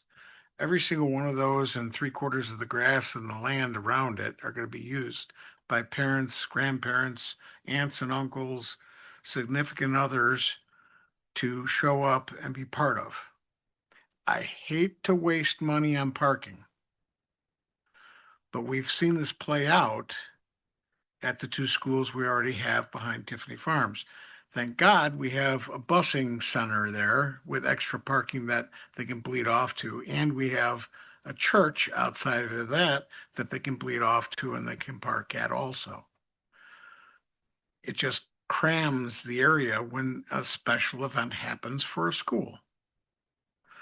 So, what will we have for a plan to address that for what we're considering to happen for 650 students? So I'll start with the 650 is the total number of students in here, and 250 roughly would be split between AM, PM. So you're not having 240 is kindergarten, the other 300 is split. So you would not have 650 in there at the same time at any point. So if Your we point's split, taken, if though. we split the event Yeah, to point taken, 300, yes. we're still going to have about 600 people show up. Yep. So what I wanted to say to that though is, number one, I think we are exceeding the code requirements for the area. And again, that's maybe irrelevant to the comment. So we are exceeding the code requirements for it based on the use and the size of the building and the occupancy of the building. If there are special events too, I'll stare at Aaron and Maria here. There are other adjacent properties where buses and things like that nature might be accommodated if there was overflow, hogs and petty. So those are things that you'd have to look at, but I don't know if there are any special events at because we don't have, preschool doesn't have. They have concerts, but it's just separate from kindergarten. I understand. Like the AM concert I understand. and then the PM stuff. I attend them. I understand. And I've seen what I've had to go through to deal with that. And now we're looking at this. We need to plan for this. And again, like you said, we're only looking at 2 times a day that the roads are too much and enough. Well, a couple times a year, we have to deal with things. Now, a couple times a year is fine. I don't have a problem with it.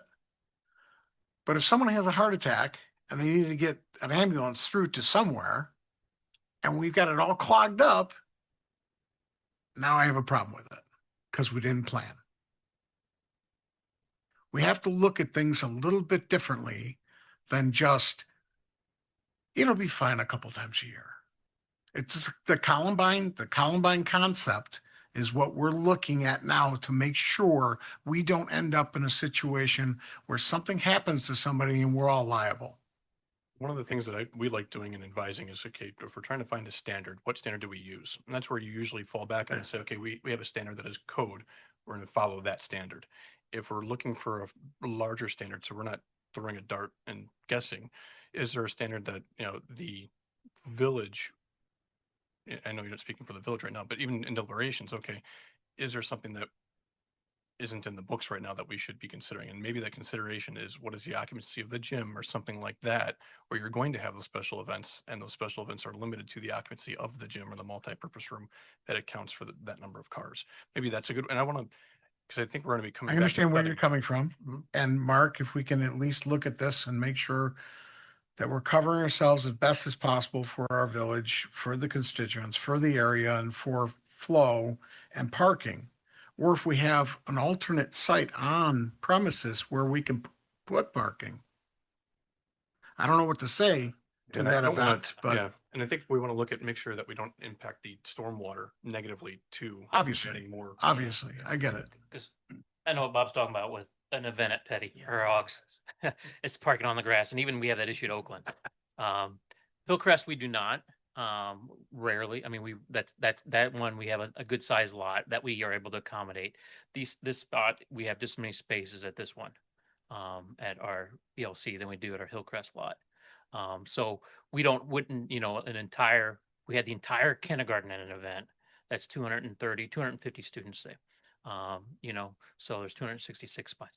That's if we did an entire night of kindergarten. Goal would be to, what we do is split them up. We wouldn't do that.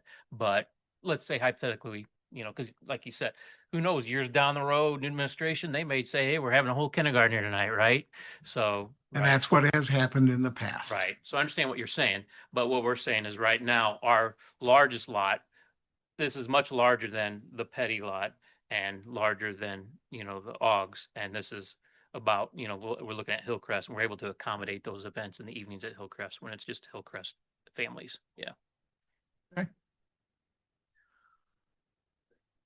In terms of the village coming up with a different standard, I have to go to the code because that's what we have, that's what we require for us to go above and beyond that speculatively. And I'm not saying it's not going to happen, but what happens, I can't see any other place they're going to park cars on here because it's steep.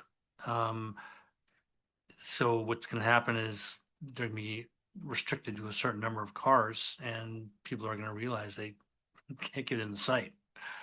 Now I would hope that or with the one and only sidewalk going to Tiffany Farms, they'll park in the roads over there and then they'll walk to it. I'm thinking. And they'll park illegally, they'll maybe block access ways. The school is gonna have to police their people to not do that. So that if somebody does have an emergency, an ambulance can get through. But for me to come up with a different code standard, So it's a special use. yes. So we can put stipulations in, at least for the special use, to work with the village under these circumstances to make sure that it's not negatively impacting the area for traffic during those special events. Let's make sure we have some verbiage or some wording to that effect. And that way, at least for future administrations, we have, some teeth to it to be able to say, hey, you have to help us out with this. Park over at, the other schools and bus them over, whatever. I don't know. Whatever's going to work. But something has to be planned for it, not just react to it later and they say, sorry, that's just the way it is.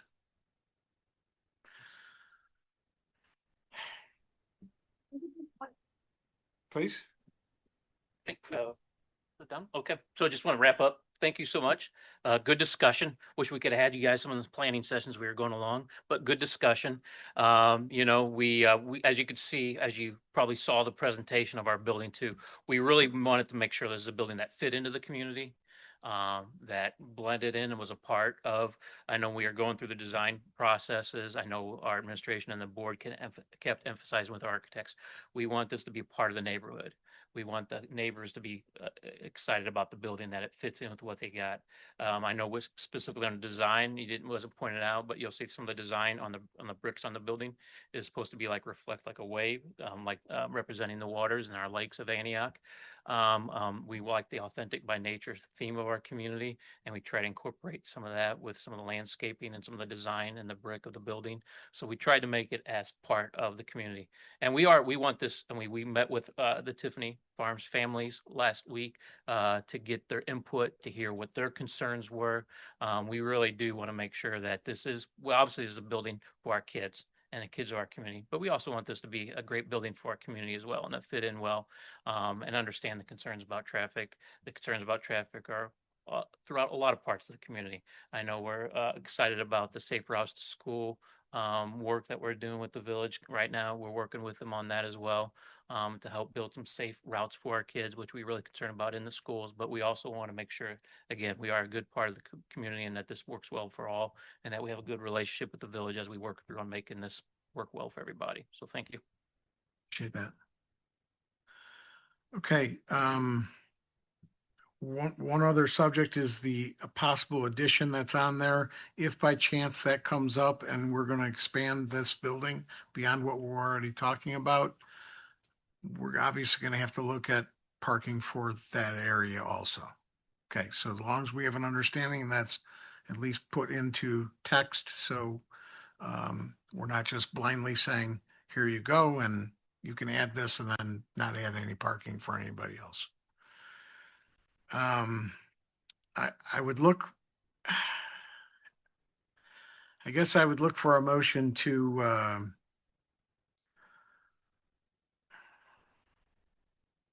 postpone this for, more talks, more information and more response for the traffic study and traffic involvement around this, addition. But I'd also like to say somewhere within whatever motion we're going to put out there that the architecture of the building, the placement, the size is acceptable for what we're trying to do for our community. So if somebody'd like to put that forward, then we'll go from there.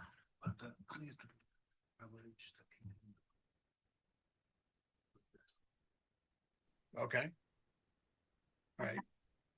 Based on legal counsel says we should probably continue this to the next meeting and then hit those issues with the village and the petitioner, and then we reconvene on this and dial those in. So motion to continue if you so will. I'll make a motion. PZB 26-09, related to the construction and operate a early learning center facility on the property commonly known as approximately 23 acres of land located in the southwest corner of North Avenue and Tiffany Road, pin 0207-200-011, to be continued to the next meeting with additional traffic study guidance and other items mentioned this evening. Second. A second. Roll call. Sanfilippo? Yes. Madigan? Yes. Sakachimsky? Yes. Turner? Yes. McCarty? Yes. Thank you very much for the presentation. Thank you very much for all the information. Thank you for all your involvement. Now we just need to dial this in a little bit more and we should be able to get to an end conclusion where you'll have your early learning center. Thank you very much. Okay, next item on the agenda. EZB 2610, public hearing regarding a request for a variance to allow the petitioner the ability to construct a detached garage in front of the yard of the subject property on the property commonly known as 155 Zellinger Lane, PIN number 0205400002. And who would be here for the presentation?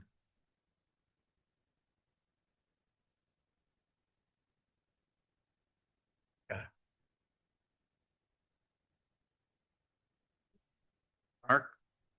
I was expecting the homeowner to be here, but it doesn't look like they're here. But I would suggest we proceed with the discussion. It's relatively straightforward. You want to present that? Yes. The petitioners, they live on Zellinger Lane, 155 Zellinger. This is a situation, we've had this situation before, where homes have a water body of some sort in the backyard. Village code does not allow detached garages or attached garages to be in the front yard more than 5 feet. Especially if they're attached. In this case, it's a detached garage. It's in the front yard, and the variation is to locate a garage in the front yard of a single-family house. The garage is set back appropriately from the roadway, and there's a driveway that connects the garage to the roadway. It's one driveway that goes into the site, and that's what's happening. Okay, everybody have an opportunity to review the documents that were presented for this?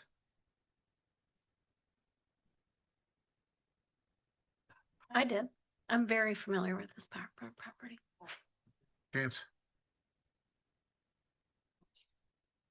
Yes, no? Yes. Yeah. Okay. Yes. Okay. If there's anybody in the audience who'd like to have anything to say pertaining to, for, or against this, please stand up, raise your right hand, be sworn in. Go to the podium.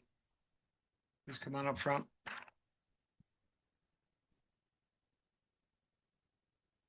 You're going to say something, please stand up, be sworn in. Okay, raise your right hand. Do you swear to tell the truth, the whole truth, and nothing but the truth? Thank you very much. Okay. Steve, would you like to speak? Sure. Steve Stanek, 453 Linden. I'm directly on the other side of Zellinger. I'm going to have possibly a slightly different opinion than somebody in the room. They tore down a house, a little cottage house on the lake, built a big giant 2-story house. It's pretty big, pretty out of place. That's not what this is about. He wants to build a second garage, from what I understand, on the front of the property, separate from the garage that they already have. Is that correct? Correct. Okay. Was there a reason they submitted their plans for their house? They don't even have a occupancy permit, from what I can tell, and they're already adding another garage. I would assume this was their plan all along, yes? To go to this point where they, well, I mean, obviously you would have to speculate, but it would seem to me that this was their intention all along, and yet they didn't do this until after they already started building their garage. That said, I'm the kind of guy who says, it's your land, go do what you want. It's not going to affect my life one way or another. I would question how they went about it, maybe accident, maybe by chance. Question, they have an existing shed that it looks like it's being removed? There is no shed. I think there was, and There they, was a shed, yeah, yeah. they took it down Was a shed. and they Yeah. replaced it with a garage. Yeah. That's correct. It's completely gone. Mhm. There used to be a garage. Where they want to build the garage or a shed, I'm not sure. My parents own that house. Yeah, there was a concrete pad there. Mhm. It's Yeah. not the end of the world if they build a garage to me. But I would also be respectful of the fact that this is a different kind of community. It's a little bit older, a little bit established, a little bit more, I don't want to use the word rustic, but it's a lot of cottage type houses on the lake. This big giant behemoth kind of came out of nowhere. That said, it's the guy's lot. Build the garage. It's not the end of the world to me. Right, thank you. That's it. That's all I got to say. Thank you. Amy? It's not the end of the world. However, I live at 143 Zellinger, Amy Pessis. So You're- I'm 2 houses down. Which way? I'm To the west? East. East. East. Okay. Yeah, east. I have a little tiny cottage. My concern is really more the process. So I received this letter that had no information on it that was sent to my second home. And I called the city immediately because it said CC Lori Romine or Romine, I'm not sure, village clerk. And I asked her what this meant because I had no idea, because I could see the house already had a 2-car garage and I couldn't understand what the zoning variance was. And my neighbor said, well, they want to add 2 more garage, another double garage. So she gave me the name of someone I was supposed to speak to in the city, who I did call on 7/17. And What was that? I don't remember, and I didn't write it down because I didn't think it was an issue. I just assumed he'd call me back, and he did not. Okay. And then on 7/20, I called the mayor just because he had lived in the house a few years ago. And this is his sister, I assume, or sister-in-law, someone in his family. And I thought he would know what was going on with it. And he didn't call me back.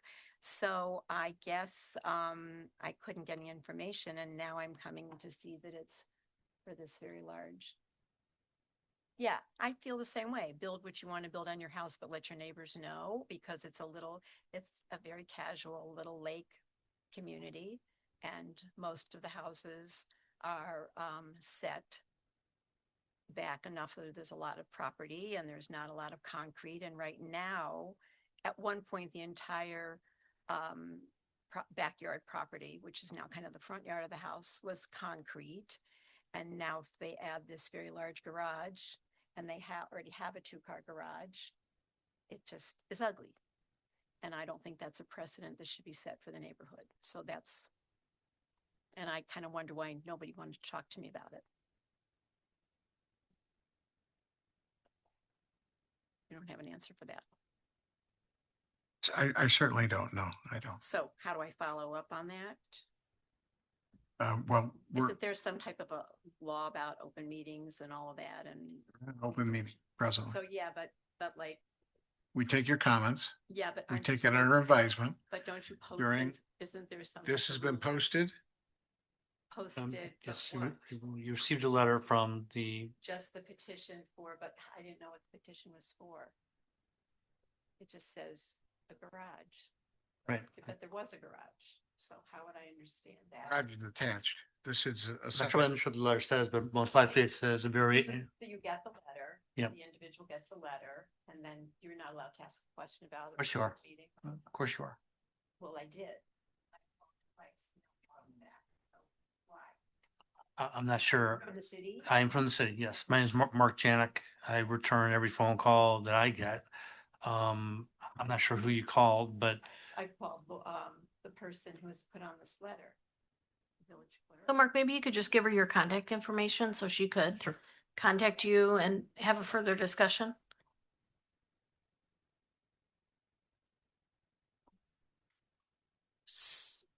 So I can provide a little bit of insight on the property. Can I ask a question? This is on the screen. This is it, right? What is this called in our packet here that we? It's Zellinger Garage. It's variance, Zellinger Garage. Which, That one's in the variance request. 8.2 variance request. 8.2.8. report, And then the variance request after it was. we had a lot of stuff here. Is the. I'm just trying to find the right thing so I can look. you're looking at the wrong, you know. Is there a reason why the owners don't come to the meeting? They don't need to come to the meeting. They're sent They mu- representatives so we can ask questions. They- When they can ask a question. They must have had some issue coming to the meeting tonight that we don't know of. Regardless, people present, they give us the paperwork, they give us the review information. We can present to us as a board and we can make a ruling whether they're here or not. They don't have to be in attendance for something to happen on this evening. There'll be another public meeting on this at the village board. Yes. If you want to talk. We're just a recommending body, so we make recommendations to the village board and there'll be another meeting that you can go in attendance to. So you are gonna make a recommendation on whether or not this variance should be, Yes, based on what planning is, what code is available, what it has for the size of the garage, what the square footage of space that's used on the property for impervious, and if it's acceptable for our village under our code and what's allowed. Make recommendations about impervious versus. Yes, Looking at this diagram, what, can anyone tell me what's pervious and not impervious at this point? in time? anything under a roof and or concrete is impervious. That's basically what. But it's not outside on the lake. How are we to know what's by what by that drawing? By that rendering or whatever that's called, whatever. And that's what we have staff for. And our capabilities within this board that we can read these plans and be able to make the determination based on the percentages that are allowed or not allowed. If you want to come into my office tomorrow, for instance, I can show you the drawings and show you where the driveway is. I'm here from 8 till 4:30.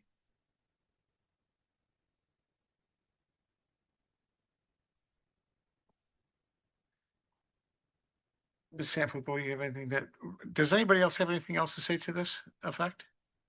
Please, So there is an existing garage there hang on. already? or- hang on. Yes. It's attached to the Okay. house. Please I come see. up, please come up, state your name and your address and anything you'd like to add to this hearing. That'd be great. Thank you. Hey folks, thank you. My name is Jennifer Lastra, 149 Zellinger. We're just one house east. So property just on the right-hand side of that drawing. And we personally don't have any grievances, but just more curiosity before we made, had any kind of opinion about it. I guess in order of priority, my question would be, is there gonna be any water or sewer running to this extra garage where there might be dwelling above it? And, from here, all you see is kind of a box. Is there, If it's a proposed garage, it's not to have dwelling or be a dwelling type unit with anything else in there. okay, so no above unit for housing, for sleeping, no water connection, no sewer connection? No, so your home is the proposed residence that's in play.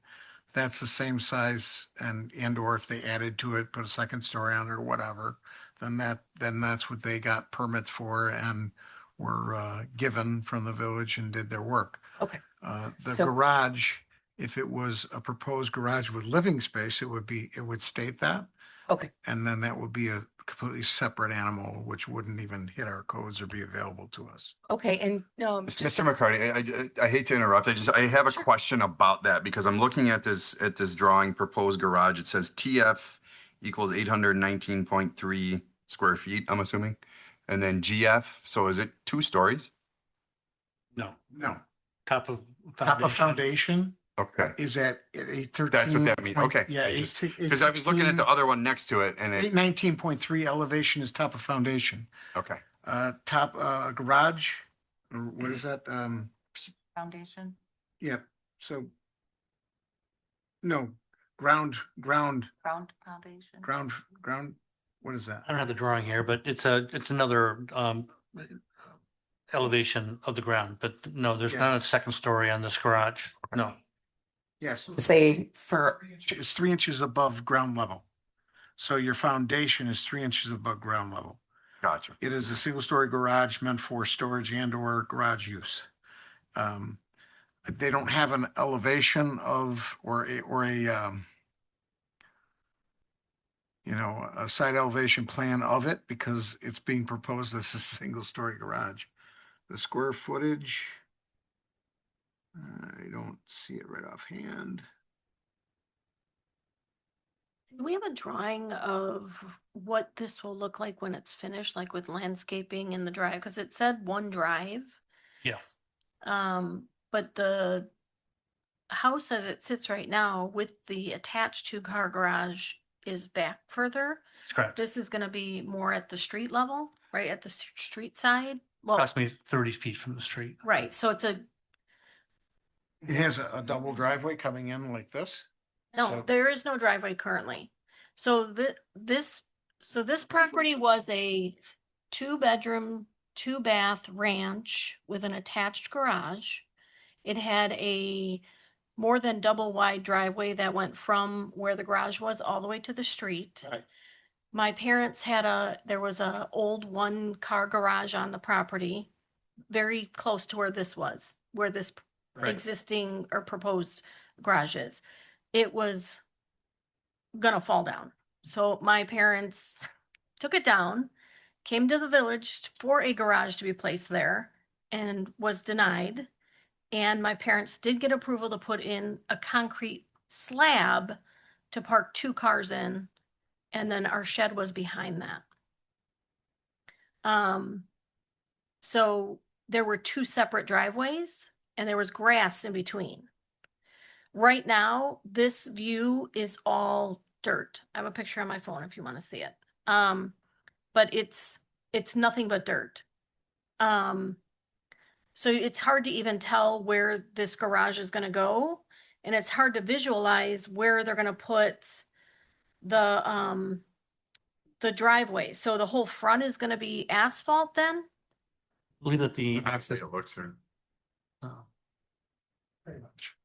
Okay, so I know that the building of the house didn't have to come before us, but do we know what type of landscaping they're gonna do? I mean, like, I don't have a landscape plan. They did not submit one. No, we don't require one, but Require one at all for that. what are we would for a special, I mean, again, this is not normal, right? They're coming before us for a variance. So are we requiring any, special landscaping. yeah, No, the code doesn't require any special landscaping for it. single-family residence. What is specifically the variance for? Explain that to everybody so we know. Village code doesn't allow a detached garage to be in the front yard. And that's what they're doing. Why is that? Because, well, the village code wants, or is written so that the garages are either in the side yard or the rear yard. On a typical lot, there's not a lake in the backyard, so the garage can be in the side or the rear. We recently had this very same situation on a lot that was annexed into the village over on South Shore Drive, I believe, or Grand Avenue, sorry. Same situation. There's a lake in the backyard. Garage was proposed to be in the front yard, just like this. And the reason why is because there's a lake in the backyard. I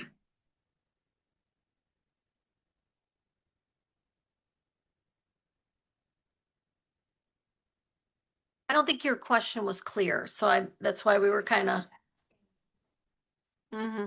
Now we just stated what variance, why there's a necessary variance, and that's why I called the city, I called the mayor, because this was very vague, and I think that's inappropriate. I think from my perspective too, I have other just questions, but my personal main concern was, is there going to be any dwelling, second story, sewer? And I understand it's a single story garage, no water, no sewer, just storage. So I appreciate that, but just to kind of, I guess, to Amy's point, we ourselves received a letter too. Here's a statute. Go online. My husband was like, what is that? Researched it, nothing came up, didn't come back. I mean, unless you're a legal person, give a little context. That would be helpful, to where you don't have to come sit for an hour and a half, hear about a school, something that doesn't pertain to you first, and then see a drawing you can't even, I don't even have my glasses on. I should have brought them. But just some context, I think, is what, if I don't want to speak for Amy, but for ourselves, that's what we would have maybe liked from a letter from the village. One other thought I had is, and this it doesn't even impact me, I'm just thinking about our community, our neighbors, is that garage maybe going to block any view of a house that's on the frontage street? Like if you scroll down a little bit on that, there's a frontage road where the driveway is, and then there's houses right to the south of across the street, and several of those homes, like my house, has a really wide yard as well, like they do, but some of those houses have a view of the lake. If we built a structure, somebody would go, oh, you're blocking our view. I don't know. I can't represent for those folks, but it was just a thought I had of what impact might it have to the neighbors across the street. Outside of that, inherently, I can only think that the only impact to us in our home is indirect increase in property taxes, right? We just went from a 2-story, 2-bath to, don't even know how much this house is, but drastically more expensive. Now add yet another garage, more expensive yet. Indirectly, that impacts your taxes, or just even on our street. So is that desirable? No. We already pay a lot of taxes in Antioch, but it's just something we were considering as homeowners when we have a very simple little place that we pay a lot of taxes for. So thank you. You bet. Thank you. there anybody else who'd like to speak towards this?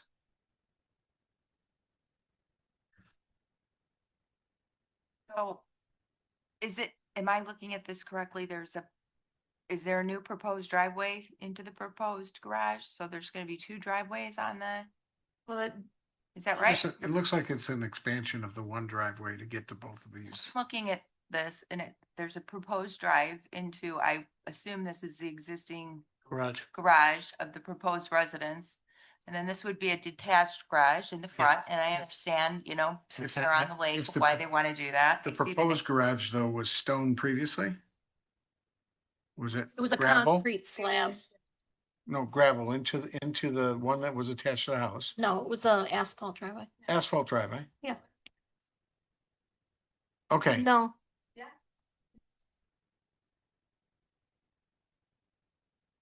Is there another proposed drive No, that I'm seeing? I believe There that they, is yeah. into this new. it's gonna be combined. detached. The way I So- see, the way I see it on the drawing here is this. is An L shape. The line for the driveway. It Uh-huh. comes down like this and goes all the way like that. Yeah, so it would start, this is the house, this thick line. Driveway comes down here. Does a little curve, goes up to the proposed garage. To probably the end here where it juts out. And then all the way across the front and up to the far southeast side of the new house. There's a big driveway, Adam, in the front. Yes, Yeah. that's the way I see it, and that's the way it kind of looks on the aerial I too. believe that's what it's doing. And house next to it has the same thing. Is that pretty, I'm not familiar To the with left, to the left of this. right? Yeah, she doesn't have an attached garage to her house. She only has the garage and a shed at the street side. Yeah, I think, And no attached garage. to No the- attached garage to I that see. one. Okay. If you look at like a Google map, that's what I'm doing on my phone, is a lot of those houses, they do have street side garages, but they don't have anything attached to the house.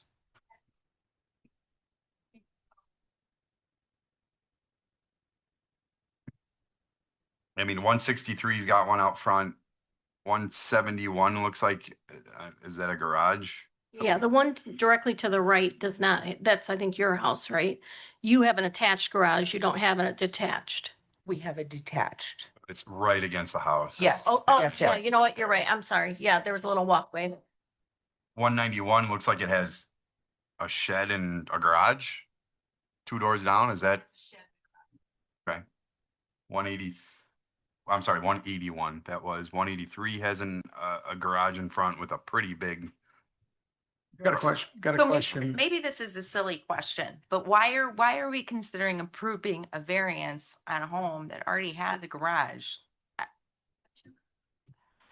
Okay. What is the garage being Question. used for? Question I have for Mark is what is the square footage allowable for impervious on this property, and does this impact that? It still meets the impervious allowance for a Okay. lot. Okay, so having a garage attached to your house does not impact the size of the house or the availability to do a detached garage. You No. can do a detached garage at any time to a house that has an attached garage on it. That's correct.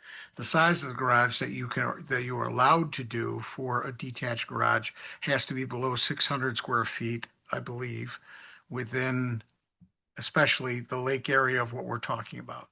So at 22 by 22, we're under that. So it's a storage shed. You can call it a shed, you can call it a garage, you can call it whatever you want. It doesn't impact our ability to give them the ability to put this structure to the front of their house because it has a lake behind it, which is a common course of action that we do within our village and the areas. So the only thing that would have stopped me is if they said they were putting a second story with a bedroom and a bathroom and That's all we were water worried and about electric too. and other things. Thinking That would maybe be an they- issue 100%. It's 22 by 22. You can call it whatever you want. 22 by 22 is about a 2-car garage. Yeah, it's about a 2-car garage. Doesn't matter, it's attached to the house. It becomes part of the dwelling it's attached to the house. By code, we're allowed to do this. By code, you're allowed to do it. We're allowed to do it. Anybody, any one of us can do something similar to this, especially with these confines being with a lake behind the house. All right. So this proposed garage is gonna go on the existing concrete pad that's already there, correct? Probably not. No, there is no concrete pad. Probably not. Well, It's probably been removed. Everything is out. It's It just didn't get- dirt. It would Okay. be a new pad for the garage, for its size, for what's being proposed. Okay, well, There what I'm was a looking at concrete shows slab there, there. I mean, the drawings they gave us, It shows an existing Right. and what was existing, but they're showing a plan for what they're proposing. so the existing concrete, the foundation is no longer there. Would remove or is removed. Is gone. And the shed is also Gone. It's gone. Okay. I was just gonna mention on the photo, 22 by 22, it just, the photo may not be to spec, not sure, but the shed to the left, the property to the west, it's a pretty small shed.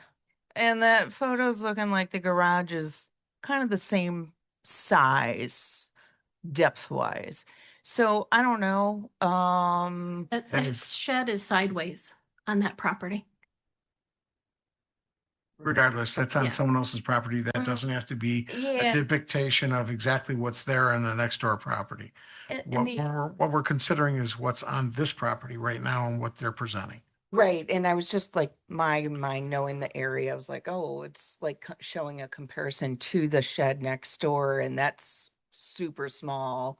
So, the garage is essentially gonna be larger than it appears. 22 by Um, 22. Okay, and then 184 square feet. the only other thing I was thinking of is, Adam, I believe you were kind of showing us where the driveway would be. So essentially it'll be 2-car driveway all the way up. And then another driveway into the second garage.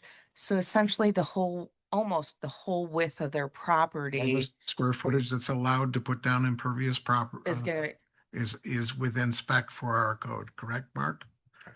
okay, So, and like within- water absorption Yep, that's and, all part of what we consider with everything we do. The only thing that is a variance on this is putting the garage in front of the house. That's it. So, perfect, just some thoughts. Thank you. no problem.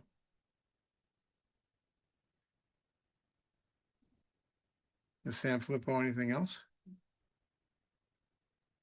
Ms. Madigan? Nope. Zach Gerchimsky, nothing Got nothing else? else. Andy? I think Andy's gone. He's just Oh, here. no, I'm here. There he is. I am, Anything else? no, I am good. All right. To the proposed variance, I'm looking for an approval or a denial.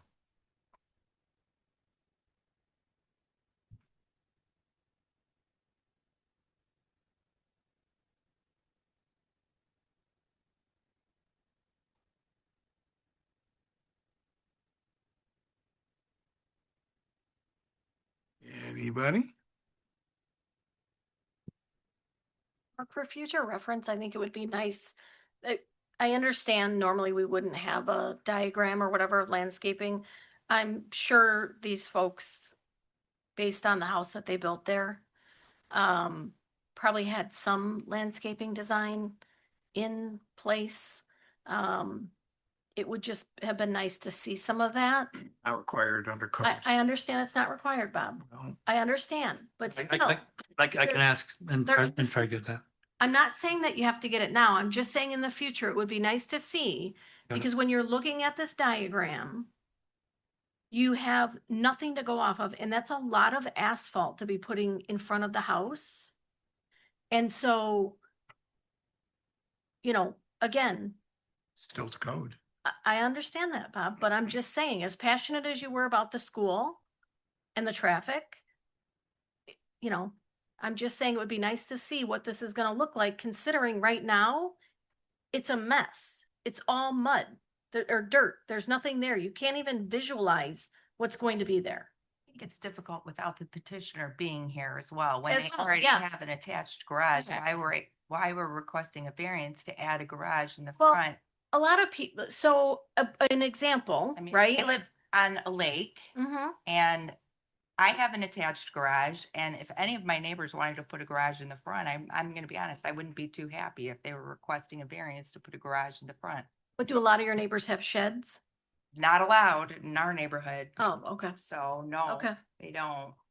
When was your neighborhood developed? I mean, we moved in about 20 years ago, I think maybe 30 years ago. And I honestly am not Late familiar with 1990s, Zelen. late 1990s.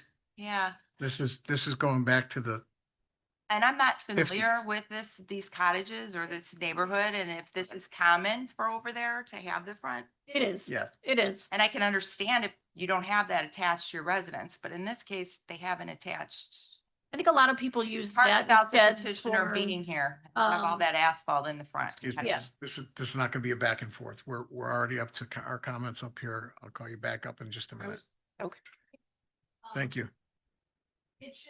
There's a one lane street. It literally dead ends at the end, right? So, Okay. I think like the reason my parents did the slab, right, was because there were 4 girls driving, right? So you kind of have to move cars around Yeah. and just so you're aware, across the street from these homes, right?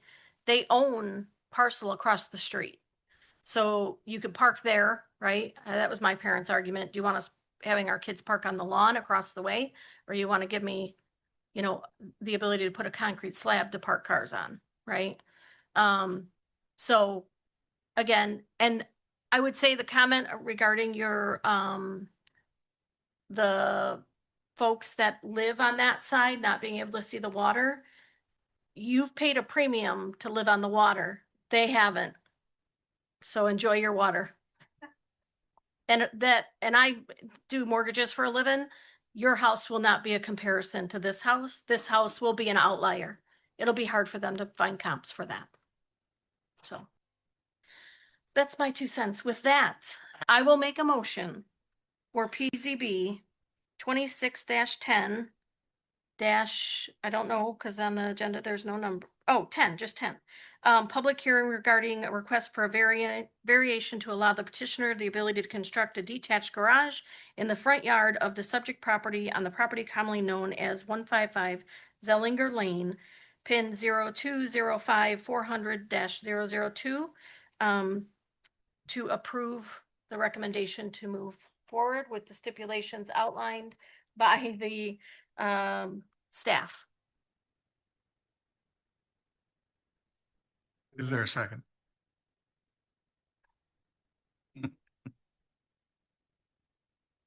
For me.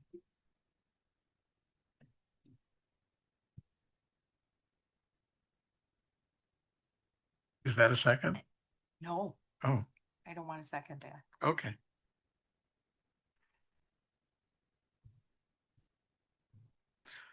So for a lack of a second, this would be pushed back to staff to take to the petitioner and have them represent, I would assume. Or continue to the next meeting. Is there a continuance? Hopefully they could be present. Is there a motion to continue? I would make a motion to I would continue second it. that motion. Yeah, I would like to hear from the petitioner why they want to add, First and second. Roll call. Oh, yes. Madigan, Yes. Sakurchimsky, Yes. Turner, Yes. McCarty, Yes. Okay, so that'll be put on the next agenda and we'll request for second. the petitioner to be here for that. Item number Can we 3. just also, Bob, just for informational purposes. So the planning and zoning meeting is the first Wednesday of the month. So if you want to come back for this specifically, you could look at the website for an agenda to confirm that this item is going to be on there, but it's the first Wednesday of the month. Everything in our agenda is online, so you can look at the entire petition, everything about it, the plans, everything that's presentable are there for you. And if you have any questions, I would reach. I'm sorry, we only post the agenda. We do not post the entire packet. We only post the agenda. How would they get that for this particular? So that is something I will have to discuss with Lori. You can certainly reach out and we can make sure to provide those materials. And you would be the person to talk to for that. Lori Lori? Romine. They go to would be the one the, Okay. they go to the library though, don't they? No.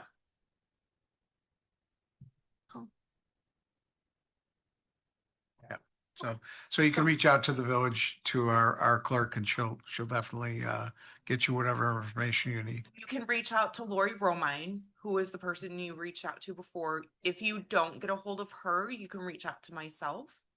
I do the water and sewer billing, so you can reach out to me and No, she's taught for the agenda for the next meeting to make sure that this item is on the agenda for the next meeting. So that you're not showing up, the first Wednesday, September 2nd, is that the date? And this item's not on the agenda, so she could provide the agenda ahead, yes, of the Yes. meeting. Okay. Next item on the agenda, PZB 2611, consideration of final plat, subdivision plat for Main Street Town Homes located at 657 Main Street. Anybody here to present? Thank you. Yes, we have petitioners here Thank you. tonight. This is a final plat relative to a docket that came to you previously. These are townhouses on North Main Street. This is a project that was approved also previously about 6 years ago. It was a PUD. PUD expired. They came back through. They came to the Plan Commission, public hearing, and it was recommended for approval. Now the petitioners are here with their final plat. This property required a consolidation of lots, and they're required to create a new plat of record as part of the project.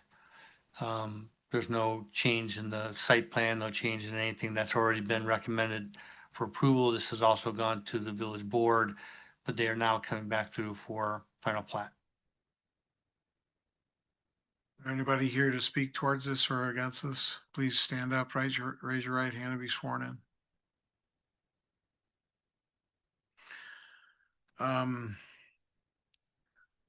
Adam, I don't know if you were here for this. For the second time I was. You were for the Yeah. second time? Okay. Yeah. And of course, Jessica, you were here. And Sherry, you were here. Andy, you were here for this too? For one of them, I believe, yes. Okay. Is there anything else anybody needs for information regarding this? Start with Ms. Sanfilippo.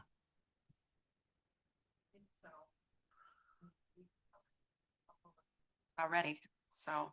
Ms. Madigan, No questions. Adam, Nothing further. Andy? Nope.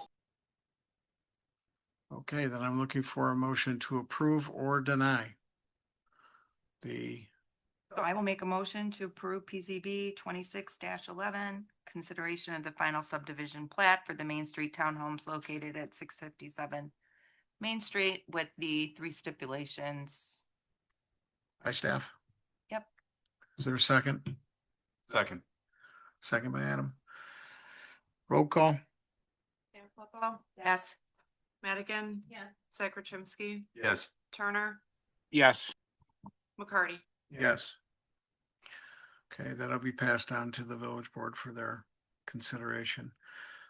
Next item on the agenda, PZB 2612. Site plan review for the BP gas station associated properties located at 982 Illinois Route 59. Is there anybody here to present? I'll do the presentation. There is a representative here of the petitioner for questions. The site plan that's before you, this is property that's owned, it's owned by the BP station owner. Okay, so it's the BP station is owned, has an owner. They own this property, which includes the commercial building on the front, which has a restaurant, a laundromat, and I believe that an empty space at the southern end. This is a request to pave, add additional parking spots to the west of the existing building, commercial building. Part of that area is already paved. There's a driveway from 59 that accesses the back of this area. And this site plan is a continuation of that paving and then demarcation of parking spaces. There is access from the BP station onto this parking lot as well as to 59. There's no requirement for stormwater management. The flow of water, though, is from this paving into the grass area that's just to the west of the paving area. There is also a small eating area that's protected by a wall that's at the north east corner of this site plan paved area behind the restaurant. Is there anybody who'd like to speak to this or against this? Please stand up, raise your right hand, and be sworn in. Okay. Any questions, Ms. Sanfilippo? So my only question was on the sitting area with tables. There will be some type of barricade or wall there. Yeah, I believe it shows on there. Where can I? A lot of stuff. Yeah, I know. 50 foot of CDNC, concrete something, no? Concrete sound Yeah, wall. sound wall. There's a concrete sound wall around. There's a note there. Goes along the north side and then runs along the west side.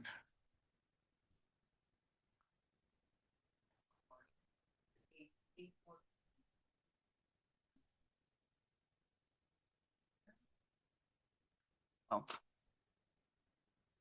Yeah. So. A4C shows the proposed plan with the grading. That's existing. Could maybe go down.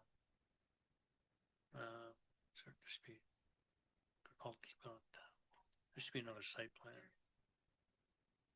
Yes. It's on the plan. We're just verifying it so we all see it.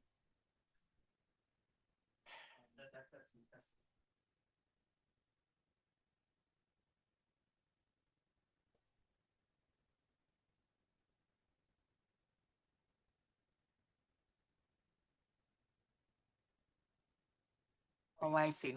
Okay.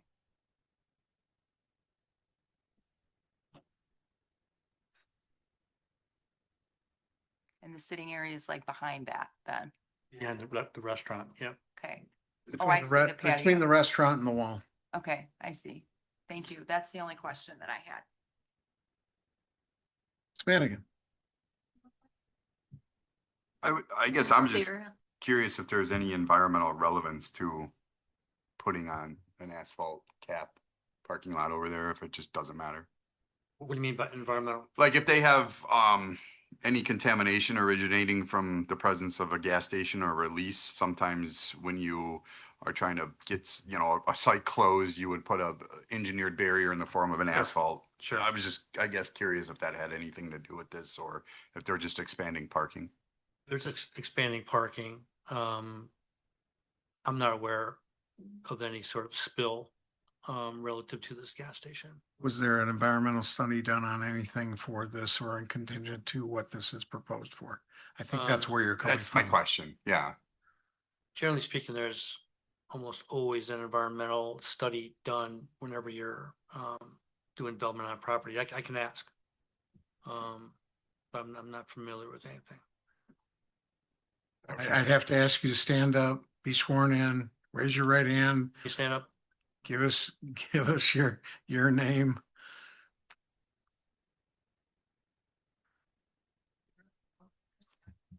Hang on just 1 second. Go Raise ahead. your right hand, please. Do you swear to tell the truth, the whole truth, and nothing but the truth? Thank you. Okay, and your name is? Rocio Garcia. Okay. So was an environmental study done for this property and for its expansion of its parking lot?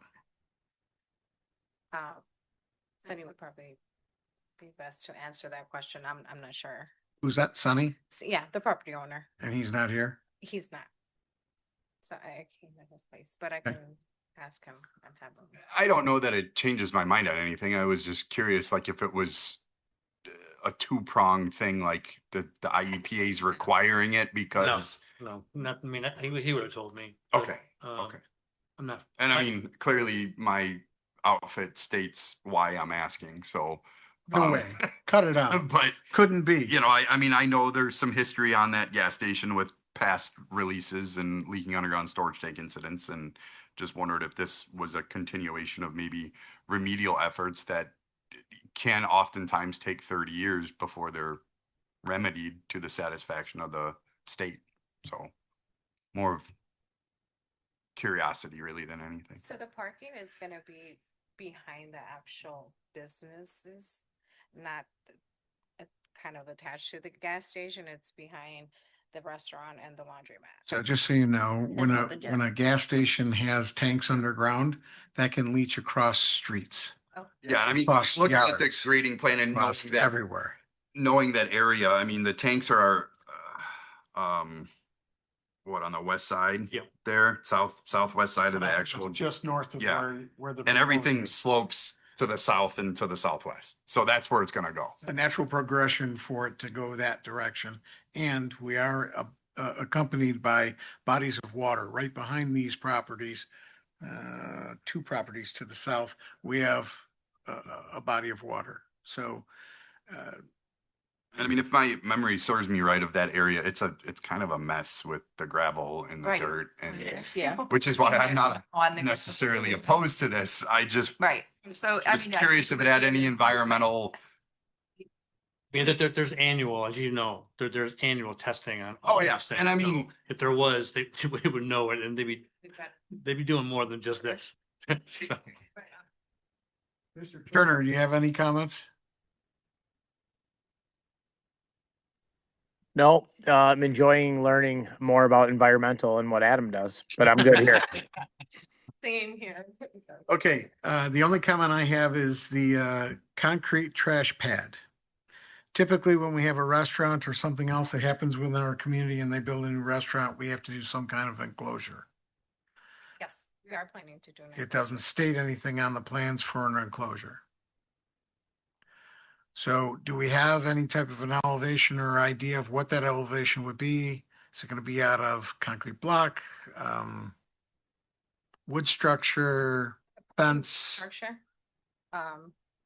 Probably around- wood structure doesn't work for me. Okay. So we kind of have to have an idea. That's what we're going to do. Okay. We're going to do a fence around it Yes, we're gonna do a fence around it. and gates to the front end so they have access, so it's not visible to the public beyond that. Yes. So the fence will be 6 foot tall all the way around. Mark, we good with that? with that, and I'll work out which parking spot that, or parking spots that it'll be located on. It actually has it located on the grading plan. It's in the lower southwest corner of the parking that they're adding. Got it. Yep, fence around it. All right, so let's just make sure we add that to the staff comments if we're going to approve this. Then I would look for a positive or negative recommendation for this site plan. I'll make a motion. PZB 26-12, site plan review for the PB gas station and associated properties located 982 Illinois Route 59. I recommend approving it with the stipulation that they follow staff recommendations, including the addition of the trash enclosure. 6 foot tall wooden trash fence. Second. Okay, roll call? Santa Flippo? Yes. Madigan? Yes. Zakrzymski? Yes. Turner? Yes. McCurdy? Yes. Motion to adjourn. Motion Hold to on one adjourn. second. Oh, Second. never mind. Oh, Sorry. One over. I would like to respond to one of the public said that nobody, that she called Lori and Lori had no information or didn't call her back. I can almost guarantee you That's not what happened. Lori calls back people, and if she doesn't, she'll tell me to call her, and I will call back. So just as a statement, Lori is not like that at all. We understand that. Okay. I don't think I've ever had a situation where I've called Lori and never gotten a phone call or a text or otherwise back. Knowledge. Absolutely. She would ask me or something, so. Okay. Well stated. Thank you very much. Motion to adjourn. I'll make a motion to adjourn. Second. All righty. All in favor? Aye. Aye. Thank you very much, everybody. Have a good night.